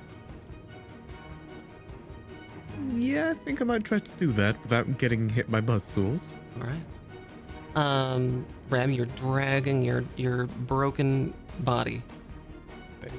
Your broken body over towards the ship's access panel, this access port. You wouldn't have even seen it if you hadn't been this close to the ground, and although you may have known it was there, it sort of appeared out of nowhere. With all of the concentration that your processor can muster, you grab the cable from this access panel and plug it into the back of your head. You can now speak directly to the ship's main computer. Computer? Hello, Ram. Could you deactivate the buzzsaws and any other explosives? And why would I do that, Ram? Because it's hurting the crew? That's not Make a roll for me, Ram. It'll be a daring and con roll with a complication of 2. Oh no. Oh no. Do we have enough momentum? You have the crew has 1 momentum left. You guys can use it to re-roll. Let's maybe use the momentum. I know I've used it already once today, but I have a feeling we might need it for this as well. No, but you're right. Kill them. Yeah, right. You might be on something. All right. Let's go ahead and those buzzsaws are getting very close to your crewmates' heads, although you are in no danger. All right. That's a critical success and a critical fail. I'll go ahead and even it out to just a regular success. Regular success. The ship's computer, with its automated defense system having been deployed, stutters, it faults. You, Ram, are able to understand that the ship is utilizing a computer vision which relies in this emergency state entirely on thermics to detect its targets, which is why you were not targeted, although the motion sensor tripped for you. The ship's automated defenses stutter, they falter. The mechanical arms retreat back into the ceiling as if they were never there. The fluid from you is still splattered along the walls, but you are aware now that the ship is using thermal optics to detect what it perceives as intruders. And although you've successfully convinced it this time, you don't know if you could do it again. Possibly, but it'd be a shot in the dark. As the crew momentum is reduced to 0. The running lights still point you to the Isolinear routing matrix. I'm going to suggest we get there. I'm sorry, Ram, but we've got to get there as we have to get to the computer as fast as possible. I also don't remember installing buzzsaws. Okay. I don't remember explosives either. Right. But, you know, at So, least you still have your body.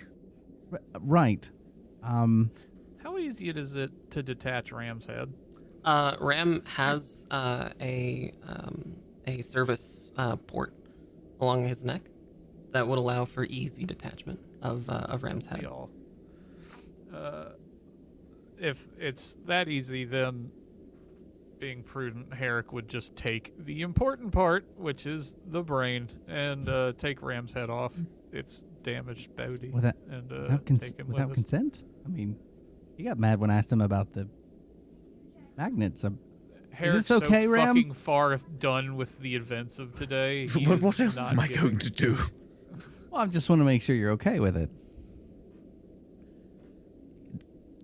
I don't think we have time to decide if Eric's I'm okay taking with his it or head off not. his shoulder. I think He's just we need to go. We'll talk later.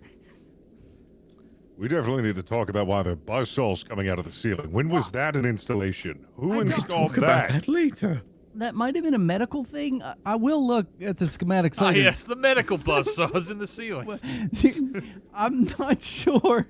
We don't have a lot Quick of incisions. we don't have a lot of wood operations here, so Sure. For hallway surgery. I'm really concerned. So yeah. All I right. guess as soon as his head's detached, we can go forward, but we're gonna have to be. Did he deactivate the potential bombs in front of us? Or Ram managed to deactivate the tripwires, but Okay, there are so- still an unknown number of potential issues related Okay. to the body heat of the biological crewmates. Okay. Yeah, so I'm just gonna. I guess go with caution, but we should hurry up because I have no idea what to expect at this point. You recognize, Ram, that the potential for for thermal detection exists in an incredible likelihood in either direction, anywhere you go away from this spot. Oh. Given what you know about the ship's main computer and its ability to detect heat, you know that pretty much anywhere you go along this corridor, it's going to detect heat.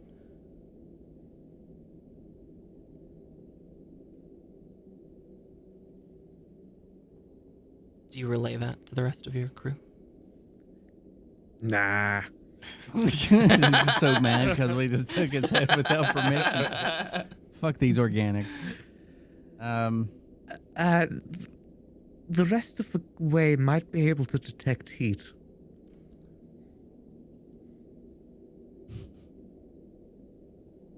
Okay. Is there any way to disable that, or are we just going to have to come up with something clever?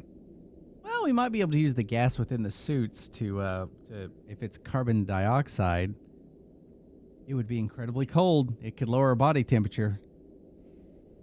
It could, but it seems a bit dangerous. It's incredibly dangerous. If we get numb and fall over halfway through, warm up, we're right there on the traps.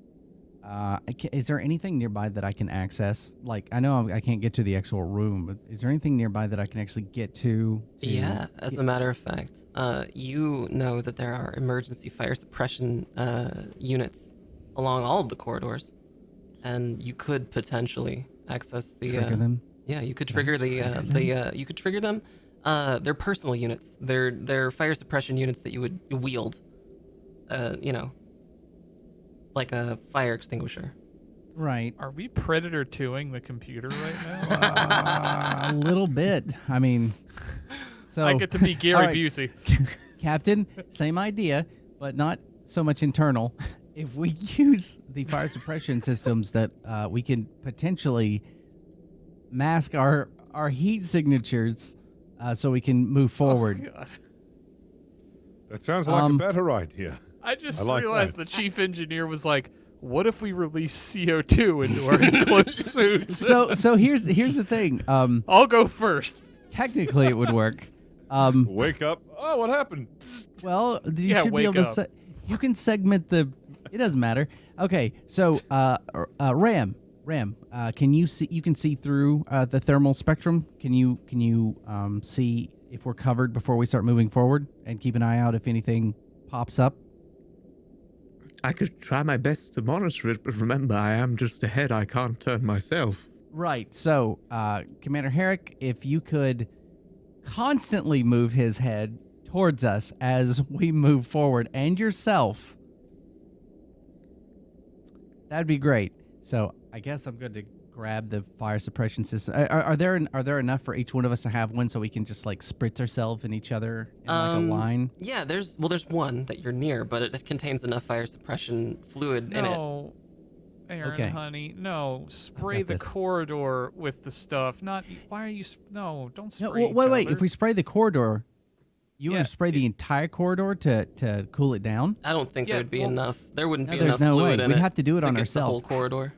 Yeah, we're trying to mask our signal. I mean, unless we knew where the exact sensor spots were and we hit them, but we'd be seen before we could do it. No, we'd have to do it ourselves individually. And if we Only walk had in a a robot line, that could see where the sensors were. so this is what we're going to need to do. We're going to do a little bit of leapfrog. I don't know if you guys have ever heard of that old Earth game, but we're going to be circling around each other with the person in the middle, spraying the first person in front of us, and then handing it back to the... This is really complicated, but it's going to be fine.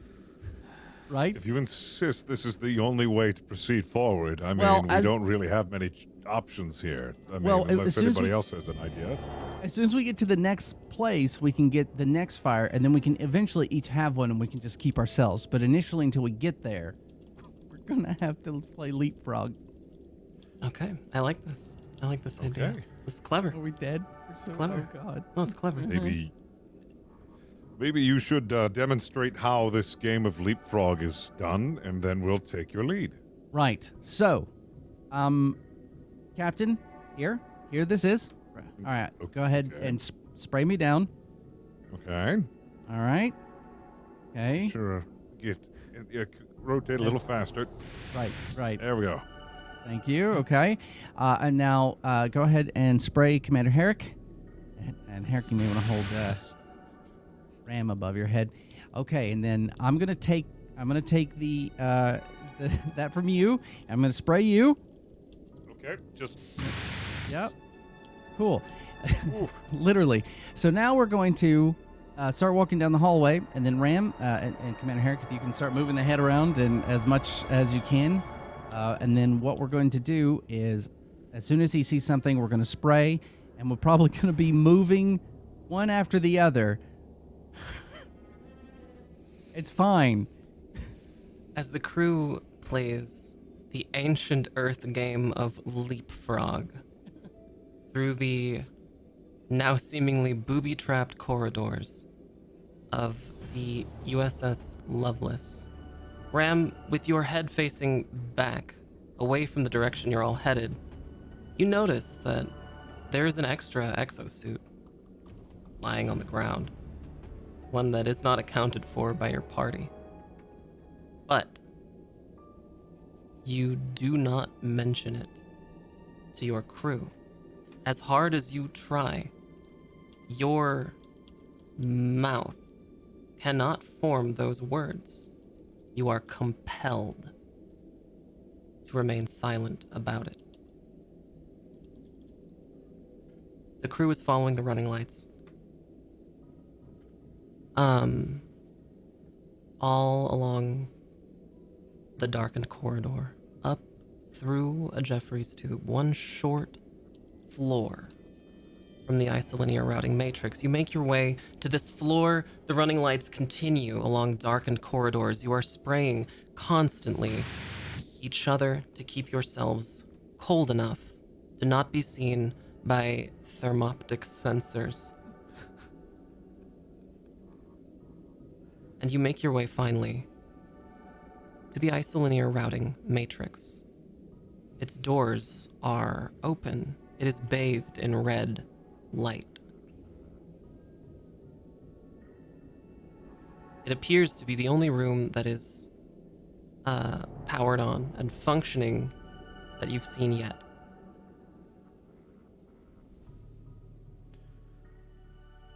Can't believe that plan worked.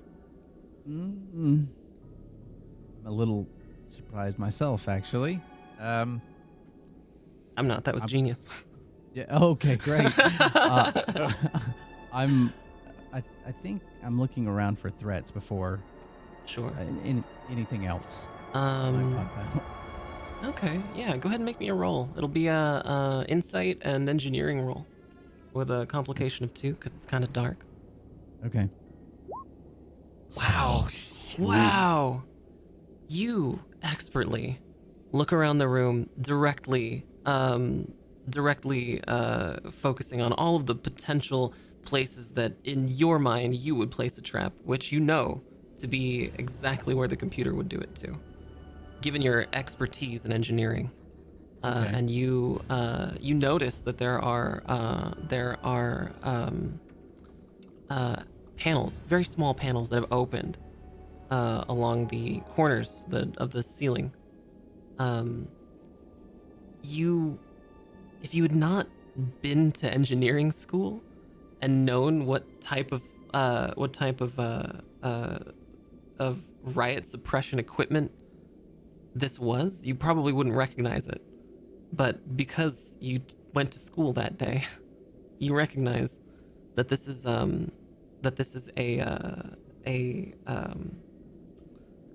barrel of a gun, essentially, of a kinetic weapon designed to incapacitate intruders. You also see, given your incredible roll, that they appear to be converged around what looks like a microphone. Oh wow. Okay. So I would probably relay what I see to everybody, and specifically, say, Commander Herrick, there's kinetic weapons. There's a really dope album cover going on in there. Is he all right? Yeah. It's dropped down from the ceilings. I know nothing about weapon systems.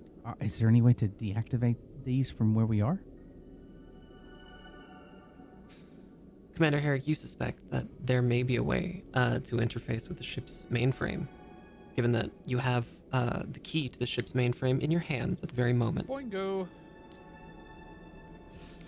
Are there any interface panels near Herrick? There is one on the far end of the room, one that Ram uses frequently at his desk. Oh, that's awkward.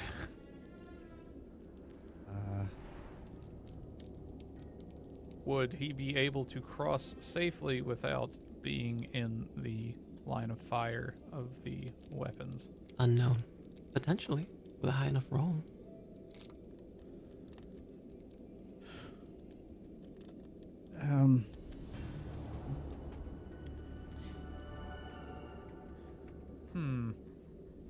Is there any more, do we still have the is there any more, suppression material in the units we used? Yeah, plenty. Herrick's going to remove his, Type 1 phaser.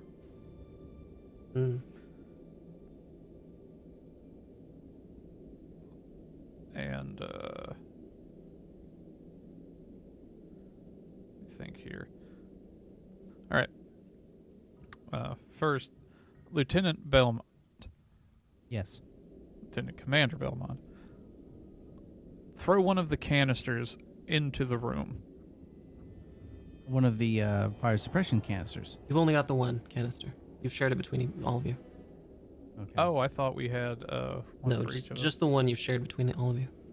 Yeah, I think I was looking to pick some up along the way, so if there weren't any. You could probably find another one here in the Isolinear routing matrix if you looked around. Okay.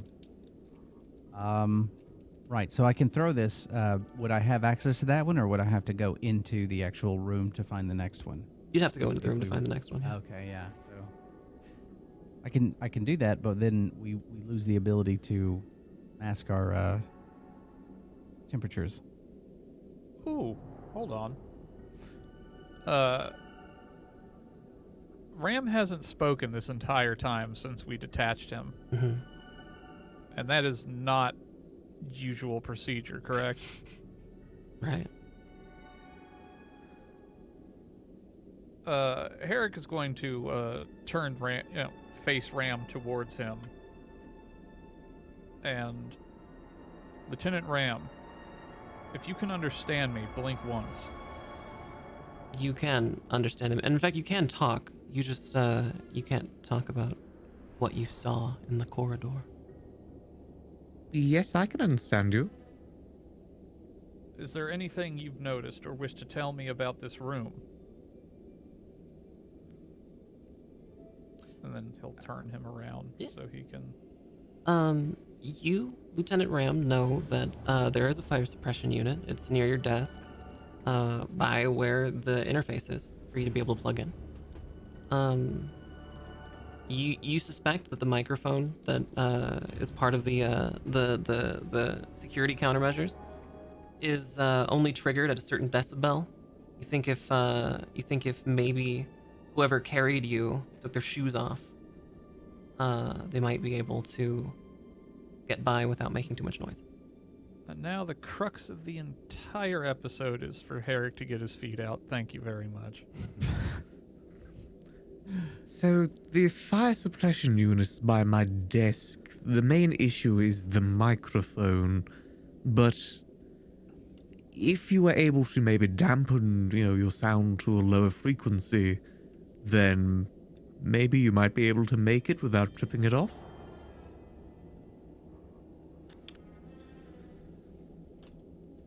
Herrick will summarily pass Ram's head to Belmont and then begin to remove his suit since he's got his uniform on under it.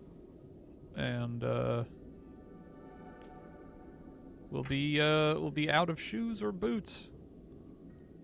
Okay. Do you take Ram's head back? Yeah. All right. Okay. This is sort of dangerous. I will need a roll, but I'll allow you to hang on 1 second. It'll be a daring and security roll. And I'll allow you to use a focus, a free focus, given that you have no more momentum. Well, wait. I didn't. Bang! Hang on a second. I'll allow you to use a free focus if. No! I'll allow you to use a free focus for composure if the crew agrees to 1 extra point of threat. Oof. Okay. I mean, I'll allow you to I know that. essentially buy a momentum point with an extra point of threat. So If you so choose. And the complication will be down at 1 if you do this. I done rolled it. No, so here's the thing. So the danger goes up, but this is a guarantee success. And we need to get over there. So the threat goes up. I don't know, I'm up for it. yep, I'm down. All right. Yeah. There is now, there are now 3 points of threat on the board, with 0 points of momentum, as Commander Herrick and Ram's head deftly walk across the room. Go ahead and make that roll for me, Commander Herrick. Daring and security, with a complication of 1 and a focus used.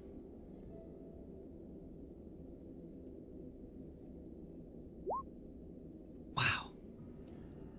Critical success and a normal success. Fantastic. It's something, this stealth procedure that was drilled into you, as as a Vulcan.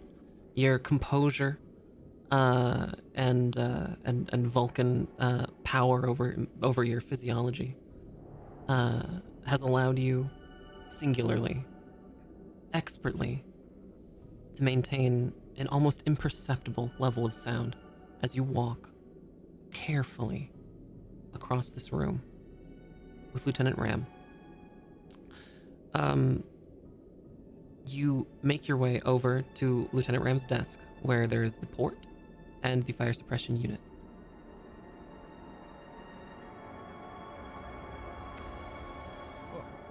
Once Herrick is crossed to the port, he will begin doing what needs being done to hook Ram to the computer.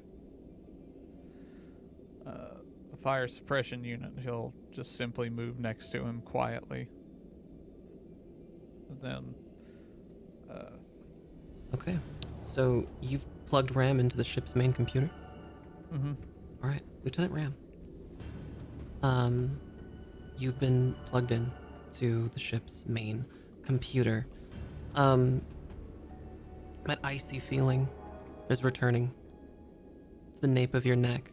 And although you do not have a fully functioning spine anymore, you can still feel ice, cold, tremors down what would be your spine if it were still there.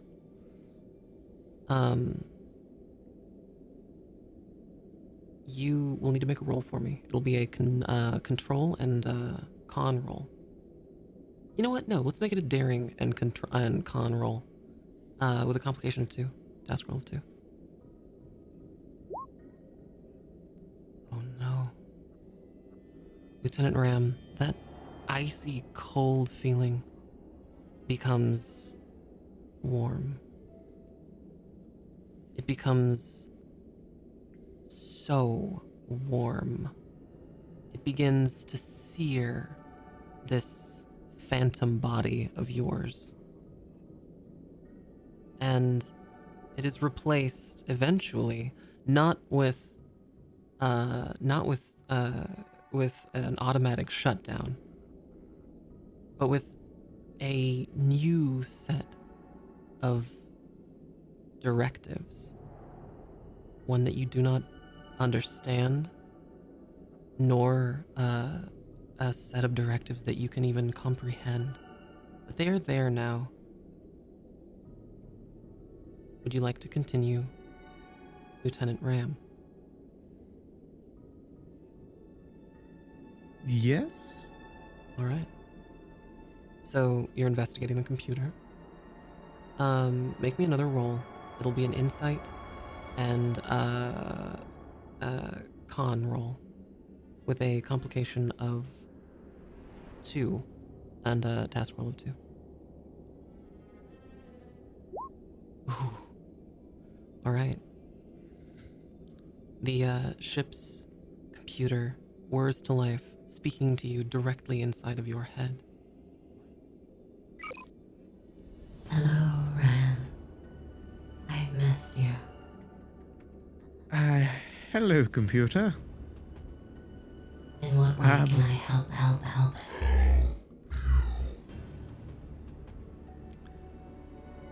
You could help me by telling me what's going on? Query not recognized. What do you require, Lieutenant Ram? I require all of the violent security protocols to be deactivated, first of all. Unable to comply. And as you hear unable to comply, you notice that the security measures that were in place in this room, the ones that you can now feel, sort of, are being retracted. The security measures in place in your room are offline, have been retracted back into the wall. But you suspect that there still are dangerous security countermeasures outside of your room.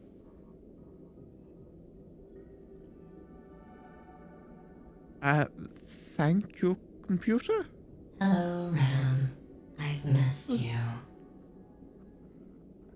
I've missed you as well. How are the plans?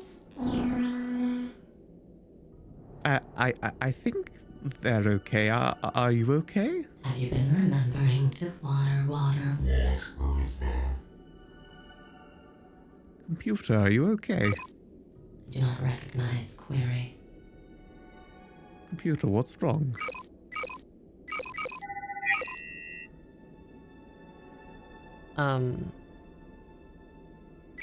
Commencing self-diagnostic.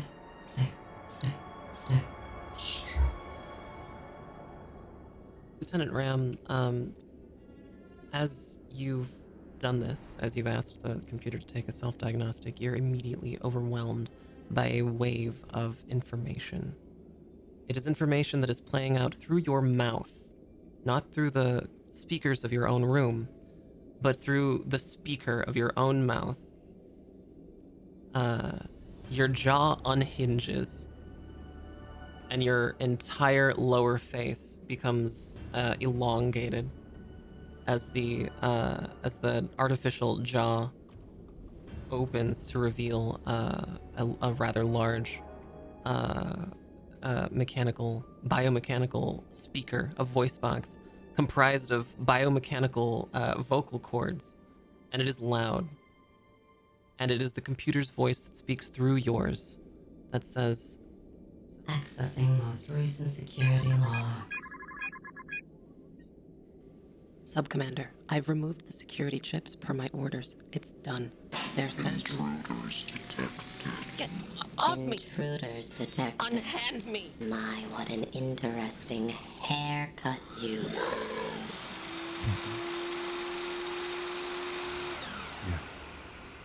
Do you have any idea? I have Never- no idea what is I didn't- going on. I didn't know you could do that. It's disturbing. I'm going to. I guess I'm gonna peek to see the guns had retracted, right? Did the microphone also retract, or is it still out? yeah, the microphone Okay. retracted too. So, Captain, I think we should delicately move in. Right. Now, are you familiar with this sort of protocol from RAM, or is No, that's horrifying. Lieutenant Ram, your jaw has popped in several sickening ways back down into what could be approximately regarded as your normal jaw location, or one close enough to it. You are still leaking fluid, but you've mostly regained your senses and can speak with the crew. RAM? Yes? Okay, I don't know any more than you for this, to be honest. Oh, Lieutenant Commander Belmont, you're muted. Oh, I am. Or there you go. Yeah, I saw you talking. Oh, I think I was just sort of like, no idea what's going on. Sorry about that. Commander Herrick, I mean, do you have any ideas what is going on? Commander Herrick, you are at an access panel here at the Lieutenant Ram's desk. You could access it.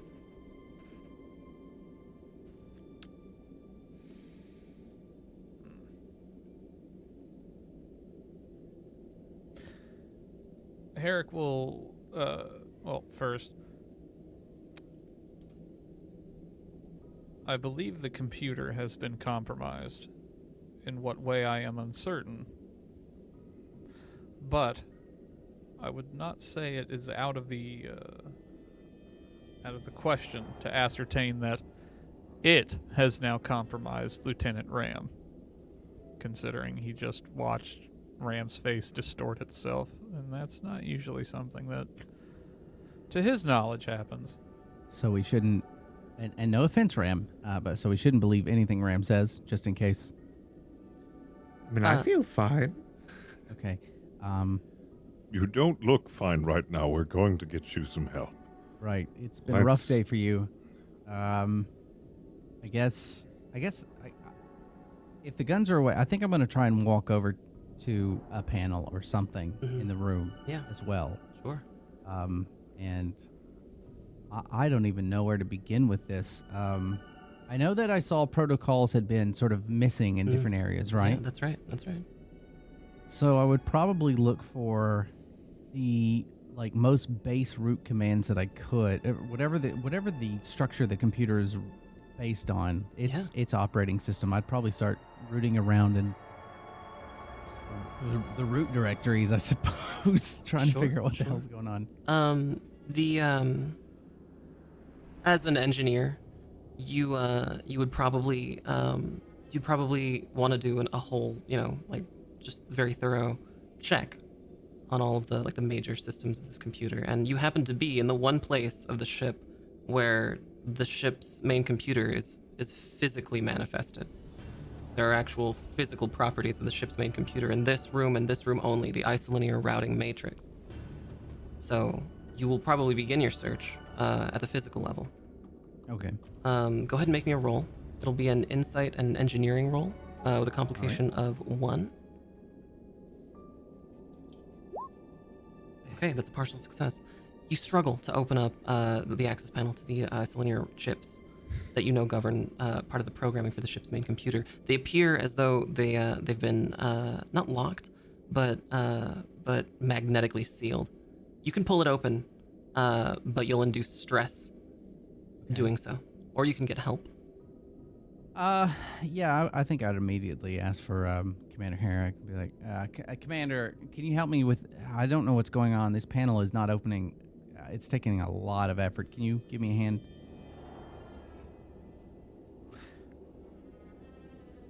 Is Belmont in the same room as Herrick? Yeah, you're both in the Isolinear routing matrix. It's a large server room, but not large enough to where you really get lost in it.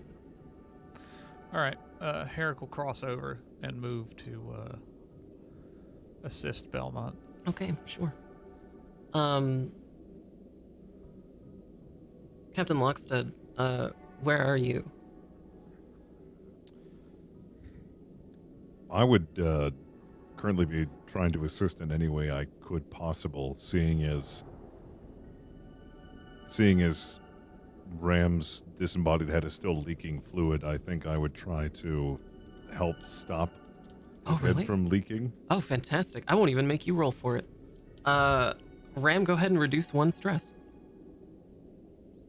There we go. That shouldn't be coming out. Do you feel better? I mean, I still don't have a body, but, The best I can do for you. As the Turing test, the machine's feeling, kill it. I appreciate you lending a hand.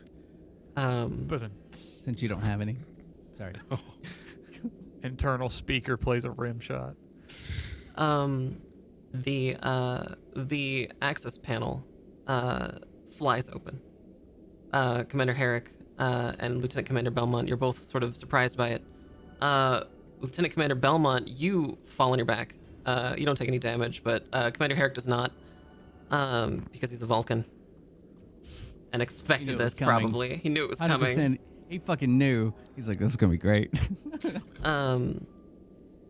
So, Commander Herrick, you have the access panel in your hand, and Lieutenant Commander Belmont, you now have access to the Isolinear routing matrix. Okay. So yeah, if I'm looking at the physical level, then I'm probably looking at the chips themselves to see if they are damaged, compromised. Our chips. I mean, I'm taking absolutely. a thorough look. Absolutely. I won't make you roll for this, because you would know that there are about 80 different Isolinear chips that should be here to help govern the very core systems of the ship's main computer. Things like temperature control and medical services and automatic piloting. But there is one missing, and you recognize it to be a safety override. Oh. Right. The Okay. anti-murder chip is missing. Well, that's just it, you know. The first thing Belmont's going to do is be like, wow, we should really have something a little bit more secure than that. Just going through his head. And the next thing is, there must be backup chips around, surely, right? I don't know if they'd be in the room. Would there be backup chips? The Oh, process shit. the process for backing up a chip would involve having the chip in the first place to copy it. So you wouldn't be able to create a backup unless you. Right, but there were no, like, No, there's not like a box of Isolinear chips in the corner that I can rifle through. No. Okay, But for Commander Herrick, for your part, you could move to investigate this panel that you have in your hands. All right. He'll turn it this way and that and give it a look. Okay, it'll be an insight and security roll for you. Complication of 1.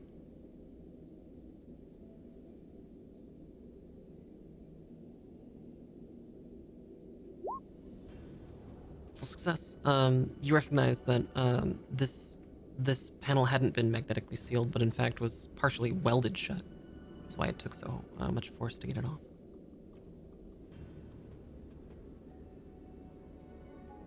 off. Would he be able to differentiate whether this was a machined weld or a more like slapdash? Is it precise, or does it look like someone did this? Like pretty ridges. Yeah. Belmont would probably know. Lieutenant Commander, Yes? what can you tell me about these marks here? Right. And he'll Yeah, I'll take a look. What do I ascertain? It looks to you that that they were sort of slapdash, done in a hurry. That is the worst weld I've ever seen. No Then wonder it we is got through it so clear- easily. Then it is clear that there is someone on board. Yes. If this were. Go ahead. Oh, no. I'm absolutely agreeing with you. Yeah, there's a missing Isolinear chip. We're looking at saboteur.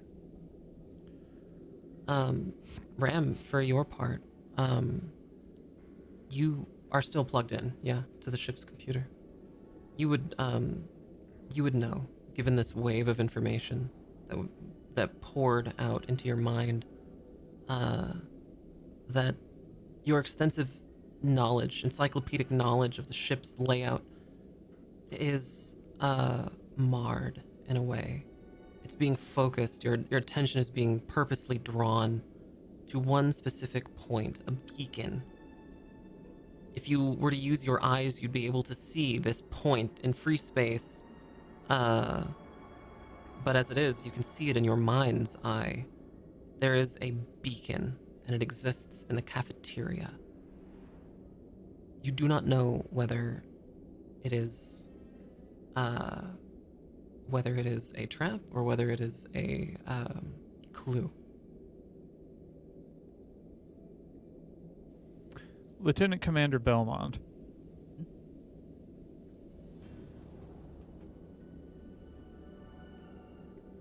Herrick will wait until he is verbally acknowledged by the Lieutenant Commander. Right, of course. I'm sorry. Yes, Commander Herrick.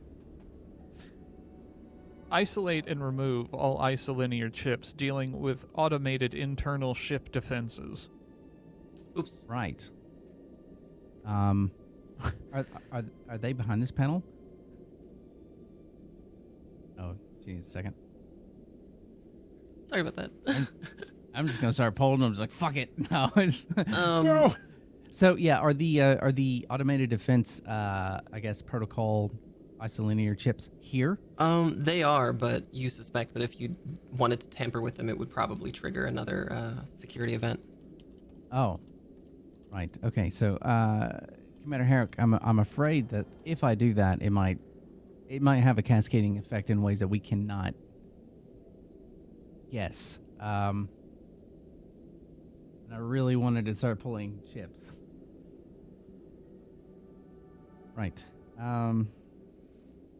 I guess I'll also be relaying this to the captain. So, Captain, we're missing a security protocol, Isolinear chip, and it looks like the panel was the panel. I know this is stupid. Was the panel welded from the outside or the inside? I was from the outside. Okay, from the outside. Tiny spy. Yeah, shit happens. We've got borrowers. Yeah, we've got some sort Got a of like borrow infestation. Let's get a welding slug monster just going through the systems. Oh no, Fraggles. Fraggle Rock. So yeah, Captain, it looks like somebody is tampering with the systems. But I can't imagine who. So it is sabotage. I was suspecting of that. Well, we'll see what we can do now to fix this, and then we will have to report back to a dry dock and then immediately investigate. Well, let's see what else can we find here now? That's a great question. I'm not sure. Have we done a full scan? Maybe we should see if there's anything else missing or anything else we can...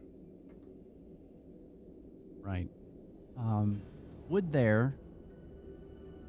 Would a scan bring up anything? Do we have tricorders? We are tricorders. You have right? tricorders, yeah. They would have been, yeah. So, I guess I'm going Your to... tricorders function will be limited. The tricorders rely on the ship's main computer to relay information and process it. So the function of your tricorders will be severely limited. Okay. But you could interface with RAM or have RAM interface with the main computer to perform scans. Ooh. Right. But would we? That's the thing. So, Captain, I could probably do a scan, but I don't know how much I'm going to get from it with the computer being in the state that it's in. The only interface that we have, I guess, is Ram himself. I see. Ram, for your that's- part, you are compelled to get to the cafeteria by any means necessary. You at this point would lie. You would say whatever it took to convince someone to bring you to the cafeteria. You'd murder if you had arms to do it. According to my scan, the solution we're looking for might be at the cafeteria. Do you mean like, are you getting like a life sign or something within the cafeteria that correlates, or? I'm getting something. It's difficult to tell. You don't know what it is, Lieutenant Ram, but you will tell them anything. It might be a life sign, yes. Okay. Interesting. Yeah, that is. Well, like I said, it looks like we are looking for a saboteur, someone that's done some sabotage for whatever reason. We have the other fire suppression, and I'm just gonna do some quick math. Can we make it? Absolutely. Yeah, you could make it. The cafeteria is not too far. Okay, so we can get there, Captain. We'll just have to spray each other and do what we did. There isn't a way for you to... Oh, yeah, that's right. Well, it's a good thing we have a lot more of this fire suppressant. Some more leapfrog, then. Yes. So I guess I will grab this fire suppression. I will get consent from each party and spray them down. And then, guess we're on our way to the cafeteria with Ram. Sure. This is an agonizingly slow process for you, Lieutenant Ram. You are not accustomed to the human need, to human urges, but you are compelled to return to the cafeteria. It is enough to make you feel. To make you feel angry, to make you almost to the verge of tears. You need to get to the cafeteria by any means necessary. Can we pick up the pace a little bit? Well, we're going as fast as we can, Ram. I mean, we Yeah, need to make sure we're safe. Systems. Yeah. I understand, but I'm sure we can go just a little bit faster. I assure you we're going as fast as we can. Yeah. Is everything all right? Do we need that extinguisher? That could be slowing us down. No, we need it because if we don't use it, then we'll be dead, and then we will absolutely be slowed down. Yeah, we'll never make it. Are you sure? I mean, sure you can run fast enough to outrun it all. Lieutenant Ram, you know that there is an automated defense system that releases a security drone, like a security bot. If you place your hand on a specific handrail at a junction that's coming up, all anyone has to do is put their hand on it, and a security drone will be released. You know that these security drones are pretty deadly. They're fairly fast, not fast enough to outrun you, but certainly, fast enough to present a credible reason to pick up the pace. They are also quite deadly. Would Ram want to tell them this? Or Please roll me a 1d20.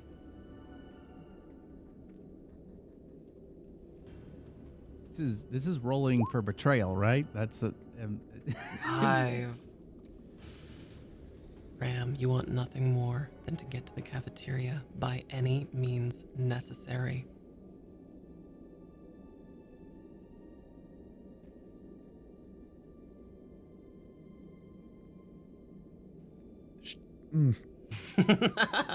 surely wouldn't I know that the security drone would slow them down? It would. No. It would be deployed. we would be behind running you. for our fucking life. Yeah. Come on, let's go. No time to waste. We can't go any faster. We have to spray each other down. There's no option. Okay, now me. I got you. Oh, I hate this. Turn around. There you go. All right. Commander Herrick, your turn. Now maybe you could use the railing to boost you a little bit? You mean this railing? I'm Yes. gonna cry. Use it to, like, get a bit of your weight on it, you know? Propel you forward a little bit. So Belmont's definitely gonna go. You mean like pull? And he's gonna put his Can hands Herrick on it. roll to grab Belmont by the collar? Would you know? No. Would you know? No. I'm gonna grab. There's no reason for him to do that. Well, no. Here's the thing. Intruders detected. Deploying countermeasures. Holy sweet space crap!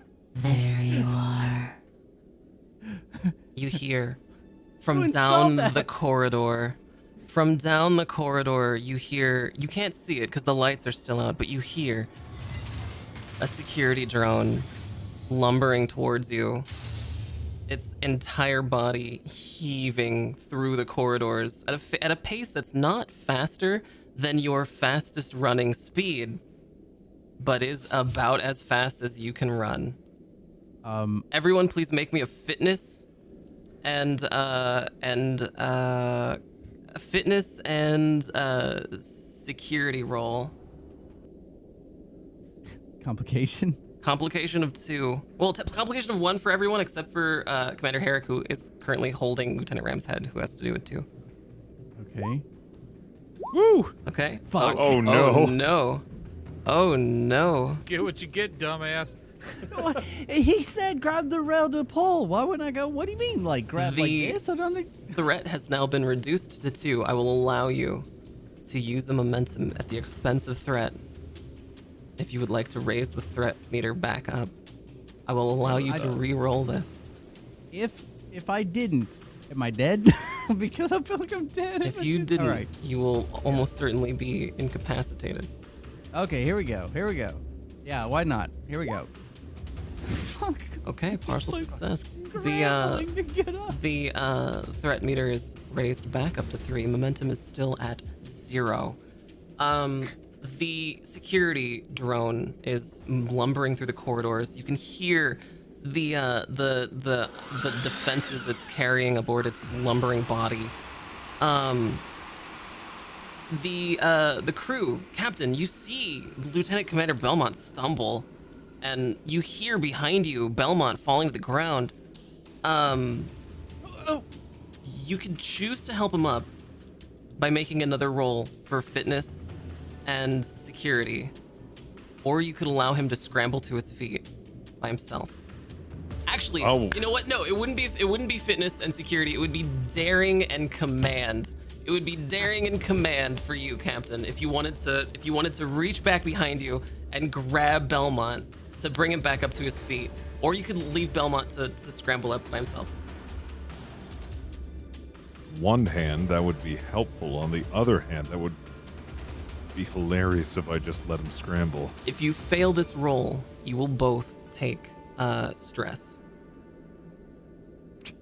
I'll go for it. Yeah, I'll see if I can help out Belmont. Okay. Is that a complication of 2 or It'll what? be a complication of 2, and it'll be a daring and command roll, task roll of 2.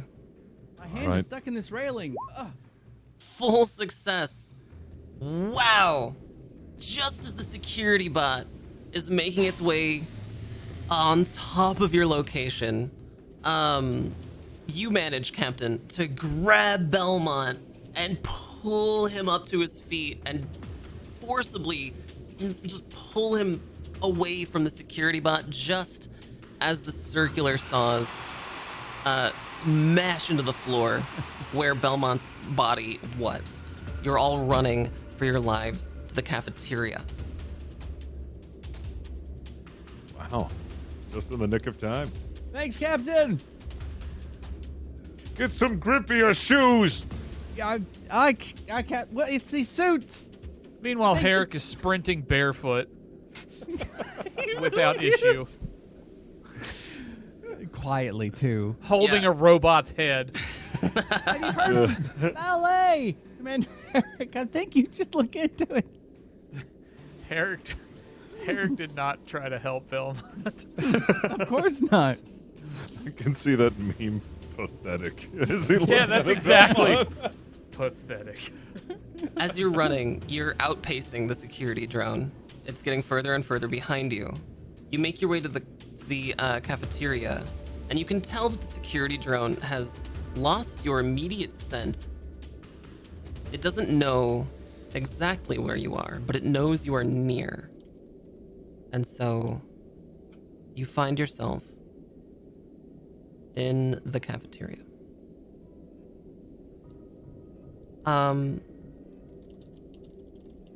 The ground is covered in utensils, sporks.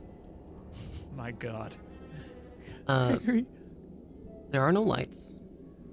There's only a window, the large viewing window that looks out into space. It is a beautiful sight. You do not hear anything, but walking and sneaking in this room will be a little bit harder. Movement for you, Commander Herrick, will be limited or more complicated due to the sporks and your lack of footwear. Die hard. If you fail a movement roll, Commander Herrick, you will take stress. What would you like to do in the cafeteria?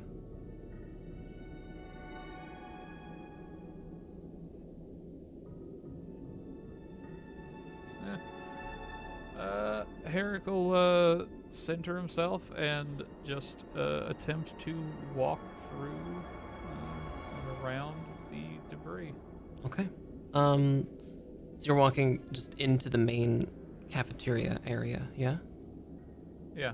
Okay. I'd be looking around for anybody. Well, since after Ram it's said been there was- after establishing that there's nothing.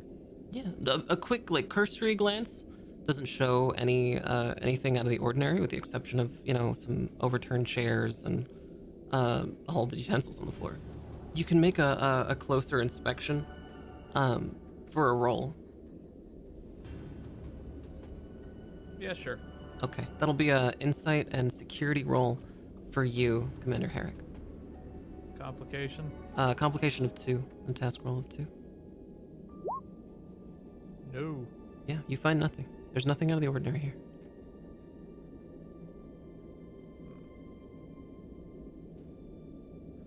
We brought the canister with us, right?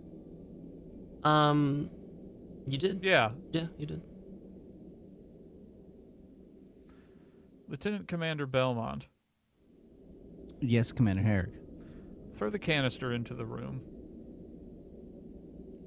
I guess I'll throw it. Sure. Yeah, nothing. I mean, it lands with a crash and utensils fly around, and that's it.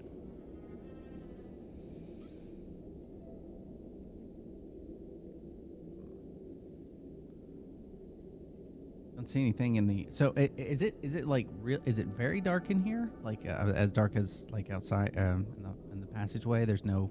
Are there any lights inside here other than the?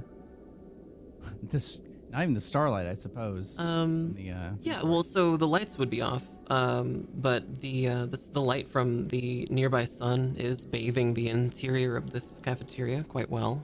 There are Right. it's casting long shadows, but you can see, and you've been here many times. Like you know what's here. There's a kitchen on the far end. On the other end is like the observation post. There's even a little bar over here. Okay, so, I mean, I get.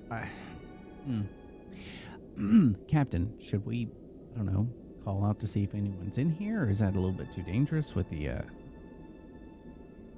murder bot? Well, Ram certainly seemed very interested in getting here quickly.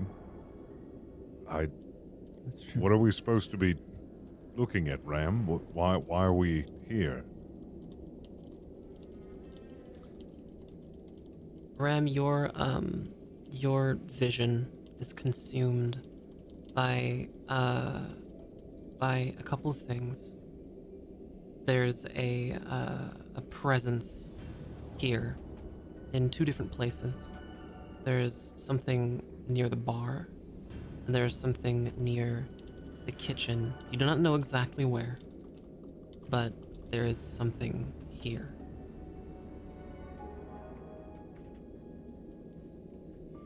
Well, we're here to find the solution, aren't we? Yes, but do you have any specific locations in here where you could point us to? You said that you did a scan and you found something here. Yes, I did. Can you pinpoint? Would I know exactly where it is, or just that it's around? You would know that there's two presences here. There's something at the bar, and there is something at the kitchen. You don't know what, and you don't know exactly where, but you know that those two locations are important. You can see them overlaid on your vision like a shining beacon. I believe what we're looking for is in the bar. And maybe the kitchen as well? I don't know, it's very vague. So wait, there could be two saboteurs here. Potentially, yes. They could have split up to hide. Oh, It's worth having a look. Interesting. probably pull out my phaser, which what are they? Level 1s? Yeah, type 1 phaser. Yeah, so I'd probably pull out my phaser. Sure. Captain, which way you want to go? What do you want to do? Should move out and clear out each area altogether. Okay, I'll pull out my phaser as well. sure. Let's Um, head to the bar first, We can and then probably the kitchen. right. We can clear a path for Commander Herrick so he doesn't step on any sporks. Of course. Sure, yeah. You guys kick some sporks out of the way to make a little path for Commander Herrick and Ram. Herrick will ready his phaser as well. Sure. You got Ram under one arm and Phaser in the other? Yep. Okay. All right. So you guys make it over to the bar. You're aware of a sound. It's low, but it is constant. It is just like a constant sound at the bar. And as you get closer and closer, you can see that there is a mechanical arm, not unlike the kind you've seen, as part of the automated defense system, but it has a rag, like a towel, and it's burred like a cavity into the bar as it's been constantly moving in a circular motion to clean the bar with incredible amounts of force. It's actually created a dent, a divot in the bar, and it's continuing to do so in a haphazard way. You also notice a lot of green blood.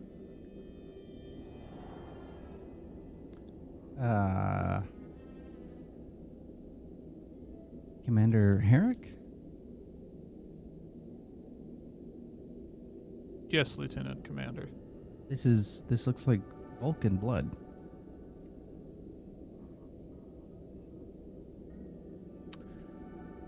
Or Romulan. Commander Herrick, you, inspecting the blood, are aware of a appendage behind the bar.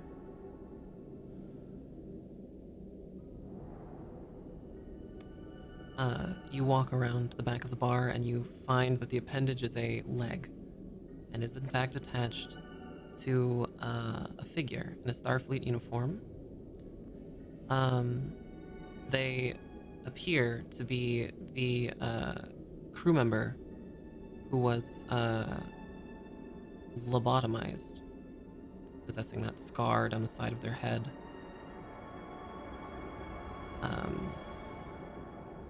The one that the computer had shown to you. The one that you'd ordered to be put into the brig.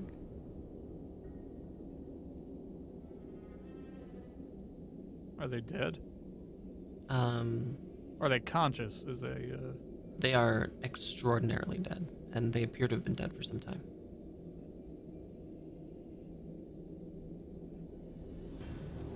Captain Yes. Herrickle motion. Oh. So that explains one.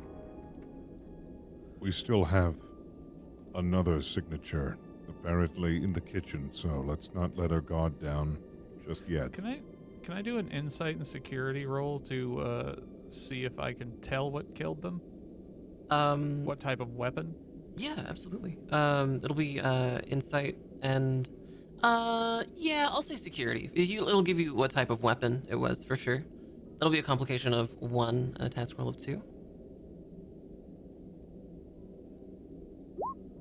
Oh wow, fantastic! Jeez. Fantastic. Solve the murder. Eric did it.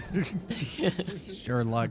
The injuries with this much blood don't appear to be phaser related, and if it was disruptor fire that had killed this this corpse, then there wouldn't be much left. But because there's so much blood, you know this to be blunt force trauma.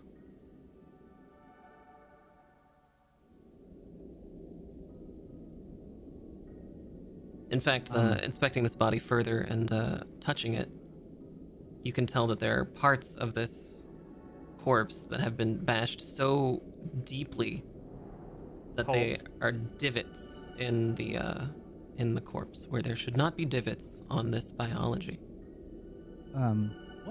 Was this a Vulcan that was lobotomized, or did they look human, or what did they actually look like? You could use your tricorders to conduct a scan if you'd like.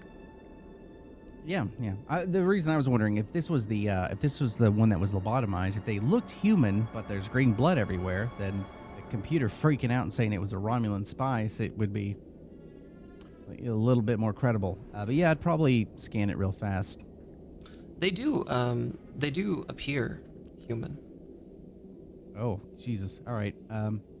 So yeah, I'm gonna scan it anyway, just to see. Okay, sure. Yeah. You scan the blood. It comes back copper based.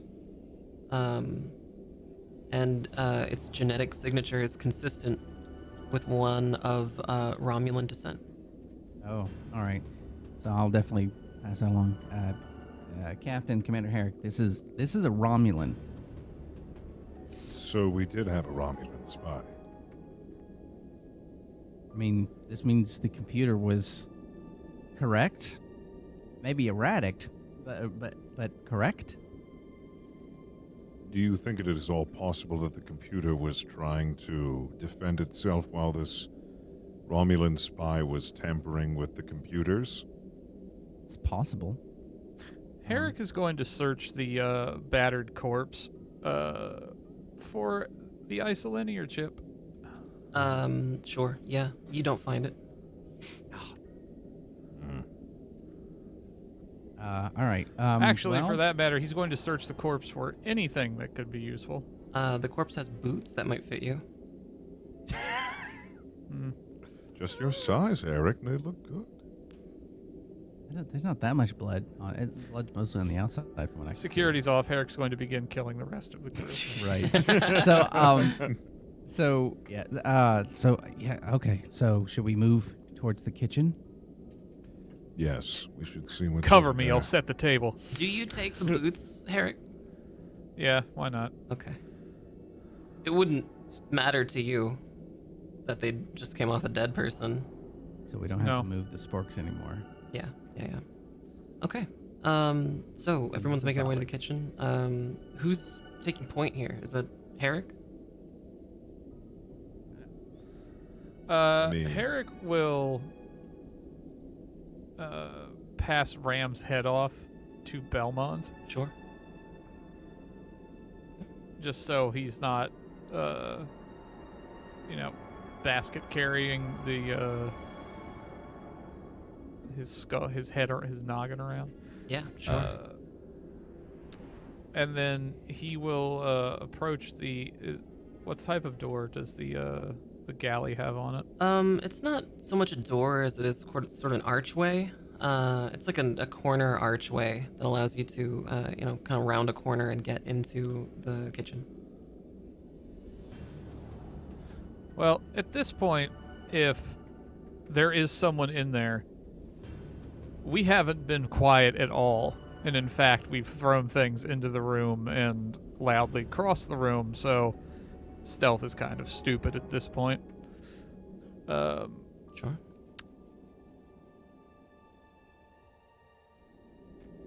Start loud stomping towards. Well, no, Herrick will approach the doorway and lean up against it, but not put himself inside, and just... This is Commander Herrick, Chief of Security of the starship Lovelace. If there is anyone inside, present yourselves presently. You hear no response?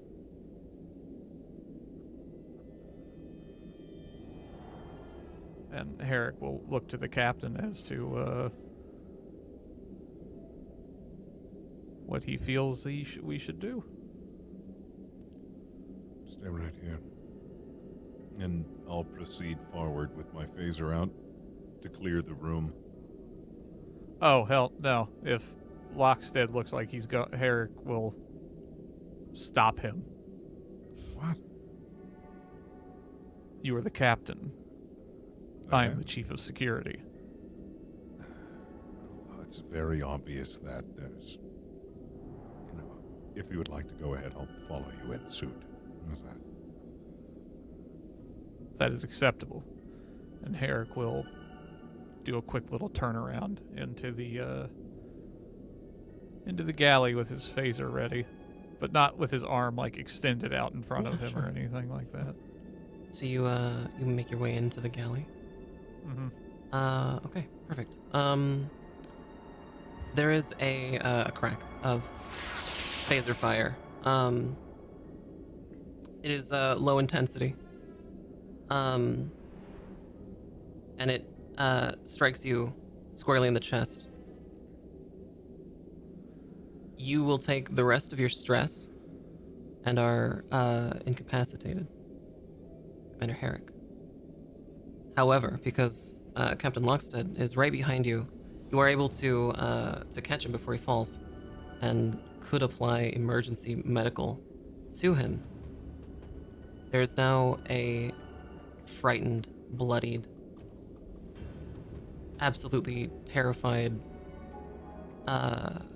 figure on the other end of the galley, sort of crouched, coming out from behind a cabinet Just says, who are you? Who are you? Calm down. Listen, we're not here to hurt you. This is Captain Eugene Lockstead. He's saying this as I drag Herrick somewhere safe and begin administering medical help. He shoots a phaser near your location. Nobody move! Nobody move! Listen, my friend is hurt. I need to help him. Nobody move, or I will decimate every single one of you. Let's calm down. We're not here to hurt you. Do you have a name? It's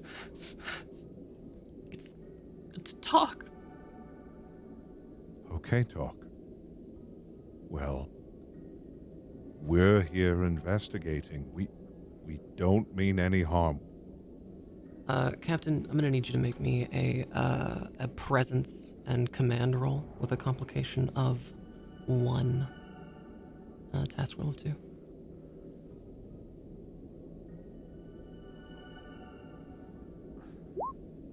Ooh, partial success.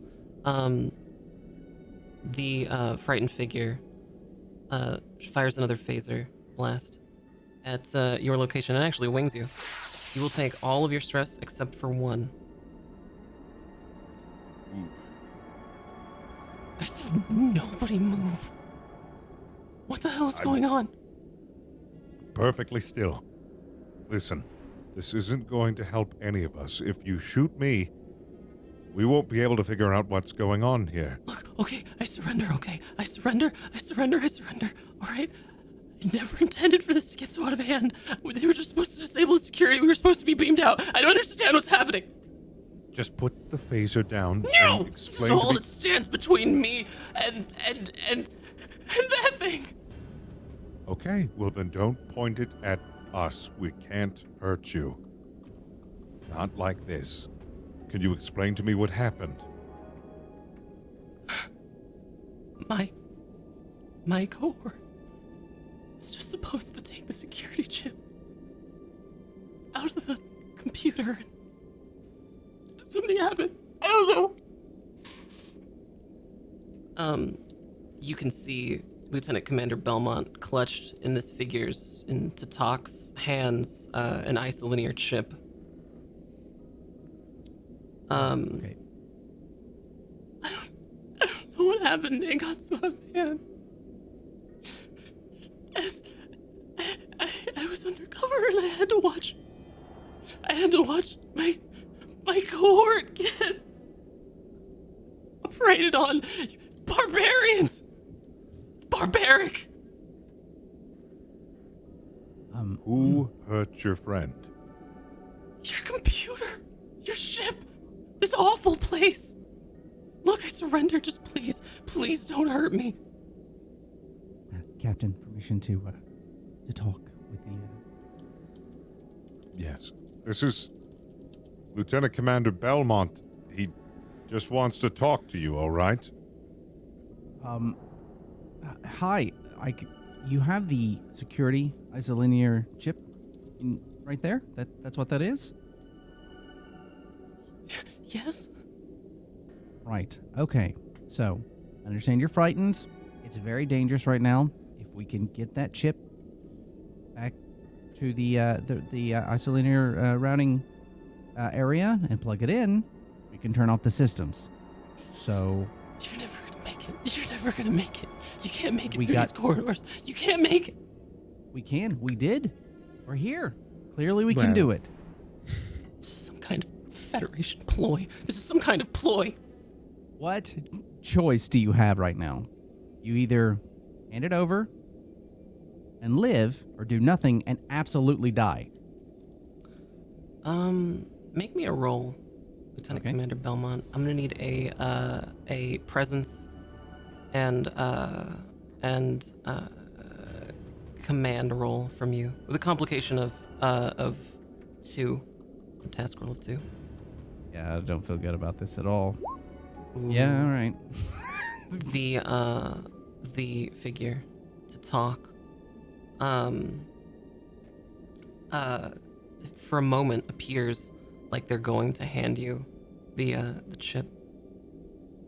And then they spring. They spring faster than you could as a human.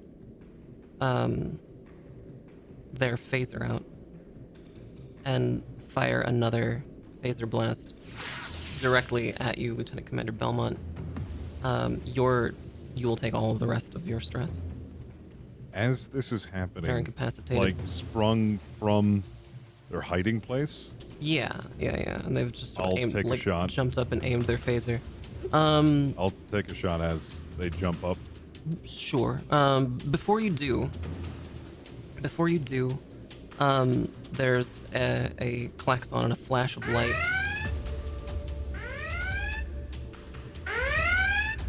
Unauthorized phaser discharge detected. Deploying countermeasures. Deploying count.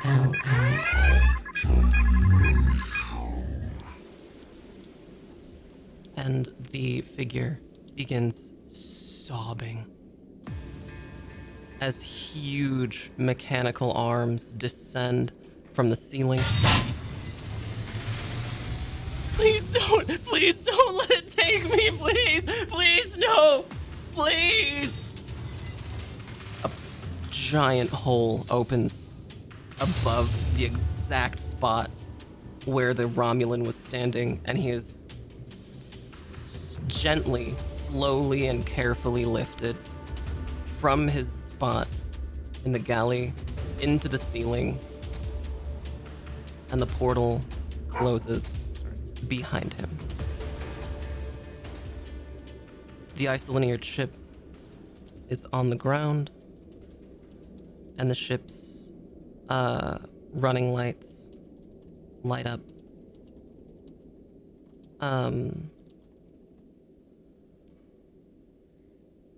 There's a low amount of light now in the cafeteria. The threat seemingly has been averted. And you have the security chip. Well, that's a terrifying thing to see. With that, I'll administer aid to Herrick immediately so I can try to resuscitate him. Yeah, absolutely. Go ahead and make a roll for me. It'll be medicine and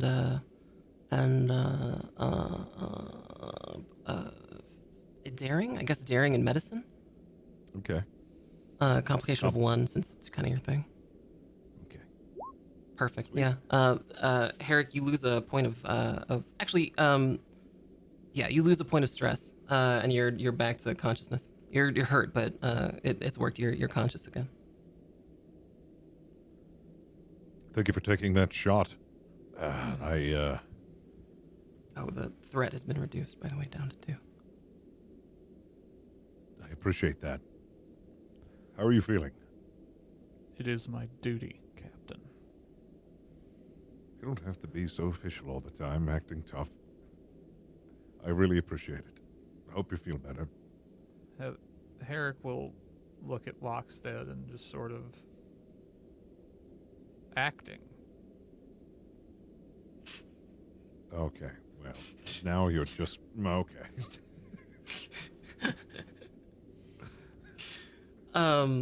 For your part, Lieutenant Ram, that overwhelming feeling of necessity is gone. You no longer feel that way anymore. Whatever you had been programmed to do has run its course. You are no longer infected, as it were. Wait, where are they? Wait, sorry, what? Where are they? For the cafeteria. You told us to come here. I did? You don't remember that? Vaguely. Maybe, did I? Yes. Then you actually scanned the entire cafeteria, and we were able to actually find the Romulan spies. Well, what's left of the Romulan spies. Oh, that's good, right? Everything solved? is, but it doesn't explain how you were able to do that. Anyways, we should probably get this chip back where it belongs before the computer decides there's any more spies here. Yes, Captain. Computer.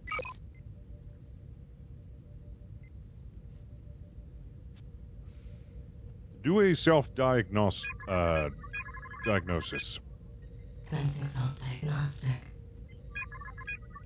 One Isolinear chip found missing. Is that all? Affirmative. Thank God there isn't anything else. All right, well, I'll turn the Belmont. Is Belmont? Did Belmont get I'm shot? definitely on the ground. I got hit, and I've been out this whole time. Yeah, he's unconscious. Oh. I'll go ahead and administer medical aid to Belmont as well. You hear a scream from somewhere in the rafters as a computer, the same ship's computer voice from a different location speakers just says, I see you. you hear a thump, Oh, and then that's about it. oh, crap. Lieutenant Commander Belmont, though, is conscious now. You can reduce 1 point of stress. Right. I thought the Romulan spy was already dead. There you are.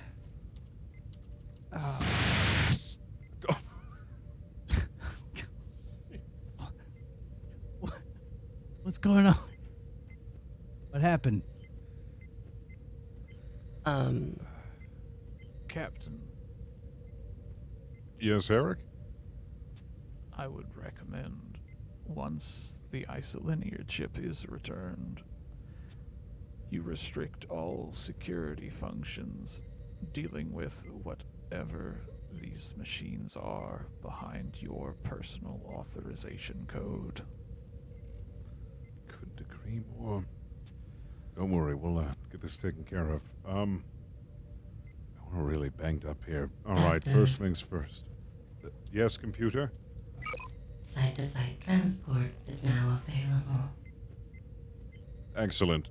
Computer, send a security team to the cafeteria immediately to escort Commander Herrick to medbay and Lieutenant Ram.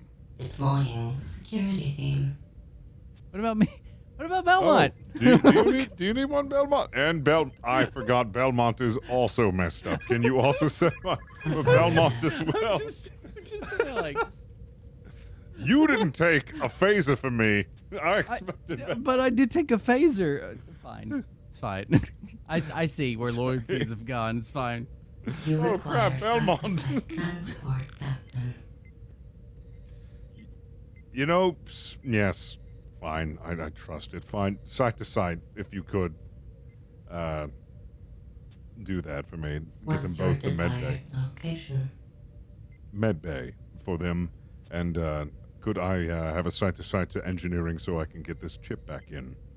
Affirmative. Deploying site-to-site transport in 3, 2,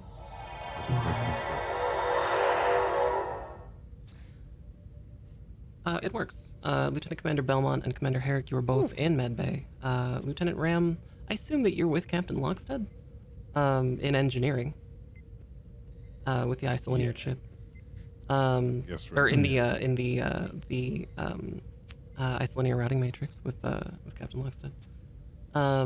Still without a body, but you know. Still without a body. Captain Lockstead, you know exactly where to put it in. And Nice. just like that. Did I do it right, Ram? I mean, I would have done a little bit, a bit faster than you did, but yeah, it's all right. It'll do. Okay, well, it's not about the efficiency. It's about the completion of the task. I was just wondering if it had been done correctly. I mean, the computer might say otherwise. Well, Intruders detected. Just kidding. I want to do it fast.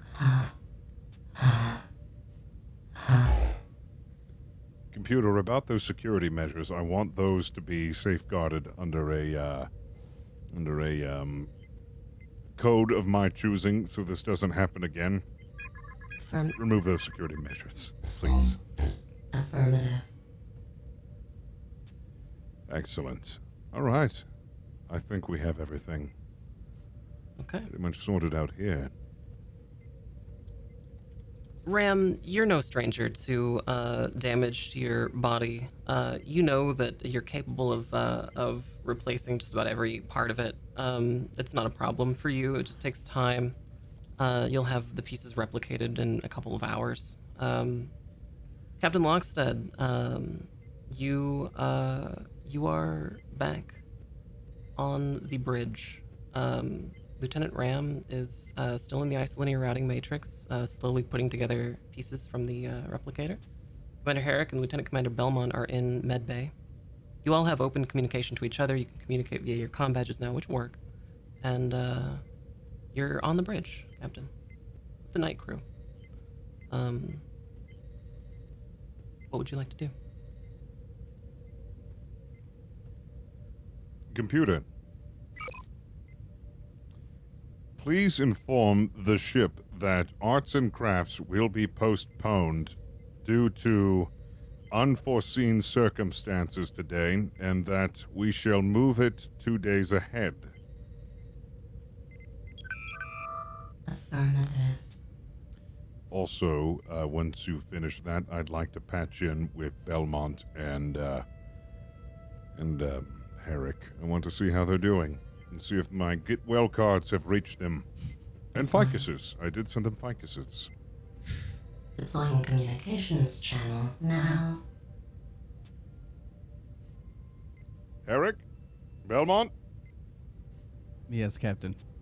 Captain. Do you like the ficuses?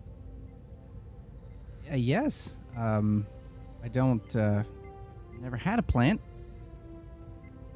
They are lovely, sir. As Herrick looks at yet another ficus, he will have to put in his room somewhere. Is Ram on the line right now as well? Ram's listening in? Yeah, Ram can hear you. I love the whole crew party line we always see. Ram, replicate some, like magnetic boots for yourself. I mean, since you're going to be doing it anyway. I mean, that's going to be a little bit difficult, you know. It's replicating is one thing, then changing the entire design is a complete other thing. No, you just need just electromagnetic. It's fine. It's a switch. It's Well, I just put giant magnets in my feet. You know, that's going to be very inconvenient from day to no, day. you can turn them on. I'll build them. I mean, Well- I'd rather not have just large feet. I'd rather just keep them normal size. We can 100% roll for that next time. Yes. All right. Make them small. Anyone else have any final thoughts? I think I'd be freaked out to be in medbay considering the shit that's been going down. Just waiting for something to pop from. I don't think I've slept. Just waiting to be lobotomized. Everything is all clear. Okay, yeah. Yeah, So. everything's fine, back to normal, more or less. Oh, you know what? Commander Herrick, as a security officer, why do we have kinetic weapons and buzzsaws?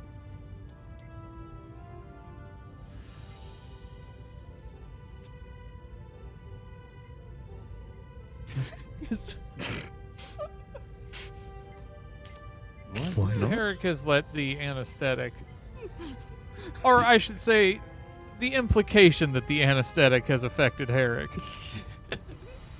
is clearly apparent as he just sort of Beautiful. and just waits for Belmont to stop talking. Well, the only last thing is who's going to clean up the mess up there in the in the ceiling with the other Romulan guy. Oh, Just assign Gregory. don't to- know Gregory, who's Gregory is that has- even a question? Gregory's already hard at work up there. This is Gregory's just imagine- domain now. Gregory falling out of the ceiling like it's one of those like drop ceiling tiles, but he's just covered in viscera. Oh yeah, yeah, Oh, definitely, just- definitely. Onto a pile of sporks is worse nightmare. Owie! I'll get back up there. Don't worry. He's so traumatized after falling on the sporks. Oh my god. Yeah, Ensign Gregory is up there, trying to mop up the Romulan debris at the bar. Boy, and where'd all these teeth come from? and is mortified at the incredible number of sporks. But that's an issue for another day, as the crew of the U.S.S. Lovelace depart. Everything is in perfect working order. So, great job, crew. And look, not even that many people died this time. Only a few?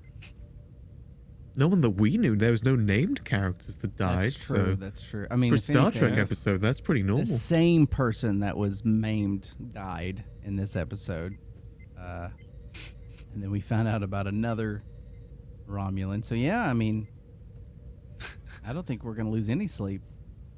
Nope. If anything, we're gonna give that computer a pat on the back. I mean, it knew. Thank you so much, crew. I really appreciate it. That was wonderful. You guys are you're clever. You're so clever. All of the clever ways around things were perfect.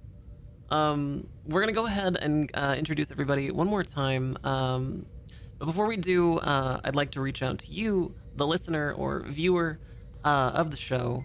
Know that we record this show here at Fable Scraps. At twitch.tv/FableScraps every Tuesday at 3 p.m. Pacific. If you're listening to the show on podcasting apps, just Spotify or Stitcher, know that we store all of our VODs here on Twitch and also on YouTube as well. Live viewers have the option, the ability to affect the show in meaningful ways through the clever introduction of funds in exchange for threat and momentum. It's a lot of fun. I encourage you to come hang out. Without further ado, let's go ahead and give everybody an introduction, really like a speed round shout out. Captain Lockstead, Fist of the Walrus. Hello, I'm Fist of the Walrus. I'm a roleplay streamer here on Twitch. You can catch me over at Twitch and Twitter at Fist of the Walrus. Had a lot of fun today. Glad the computer was on our side, and holy crap, it was a fun episode. Wonderful. Next up is Locke the Raven. I'm Locke the Raven. I'm a variety streamer on Twitch. I have good time. Good time was had. You can find me on Twitch and Twitter at Locke the Raven, spelled like it sounds. Awesome. Thank you, Locke. Next up is Lieutenant Commander Belmont Aaron Black.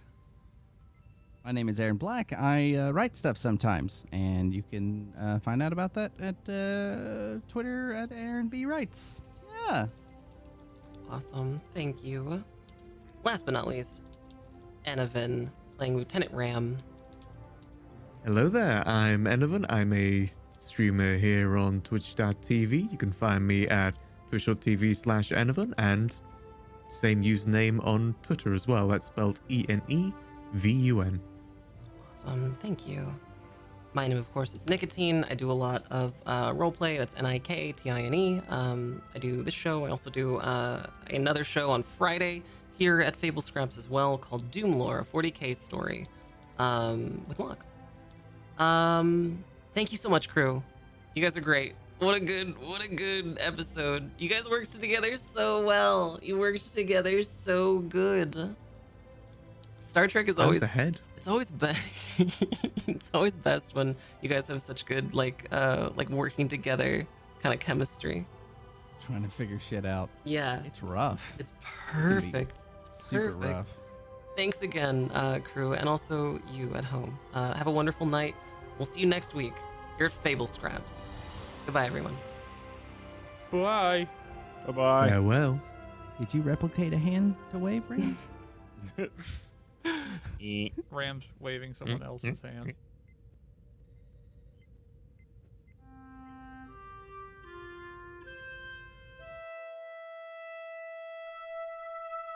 Space, humanity's last horizon. These are the records and expeditions of the Federation starship Lovelace.